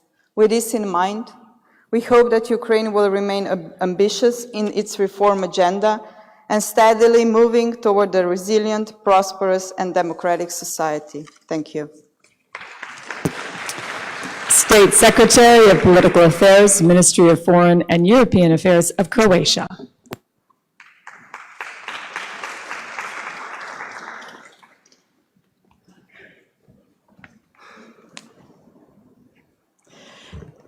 Thank you very much. Ladies and gentlemen, first of all, allow me to thank the organizers, primarily Foreign Minister Freeland and also Deputy Prime Minister Kubin, for building on the success of the last two conferences on Ukraine in London and in Copenhagen by convening once again this important event, this time in Toronto. Croatia highly values the holding of the conference, as this is the opportunity to hear about the reforms progress in Ukraine and also to discuss on security situations. Over the last 5 years, despite facing serious international and external society challenges, Ukraine has been making real remarkable progress in implementing widespread reforms as outlined in the ambitious EU association agreement. The benefits are already being felt as trade with the European Union has increased. The visa-free regime is successfully being implemented. The fight against corruption is moving forward, while civil society is being strengthened. These efforts are contributing to a more secure, more stable, and more prosperous Ukraine. However, it is important that the positive momentum in reform implementation is maintained throughout this election year. Croatia welcomes Ukraine's commitment to European and Euro-Atlantic values and principles, as President Zelensky recently reaffirmed during his visit in Brussels. Croatia remains really firmly committed to supporting the territorial integrity, sovereignty, and independence of Ukraine and pursuing a non-recognition policy of the illegal annexation of Crimea. We welcome all diplomatic initiatives, including the Normandy format and also the OECD Trilateral Contact Group, in finding a peaceful and sustainable solution to the conflict.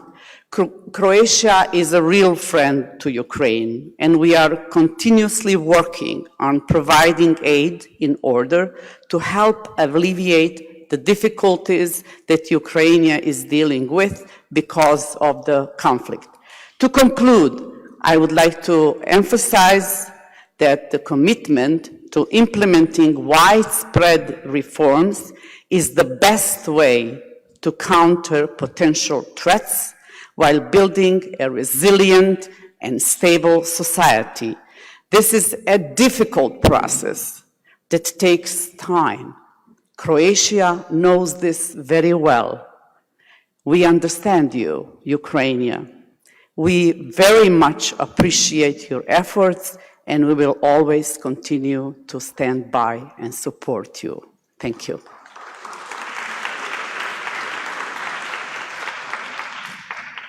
Alors, ceci conclut la partie matinale. This ends the morning part of the conference. So much for staying with us. Right now, we'd like to invite you to lunch at the Faculty Club. It's a 10-minute walk out the front doors, and there's guides to point you in the right direction along the way for those who would prefer to have a ride. There are shuttles available. We would like to invite you back here at 1:45 sharp. We have a very exciting session this afternoon with Prime Minister Trudeau, President Zelensky, and Minister Freeland. We look forward to seeing you again soon. Thank you.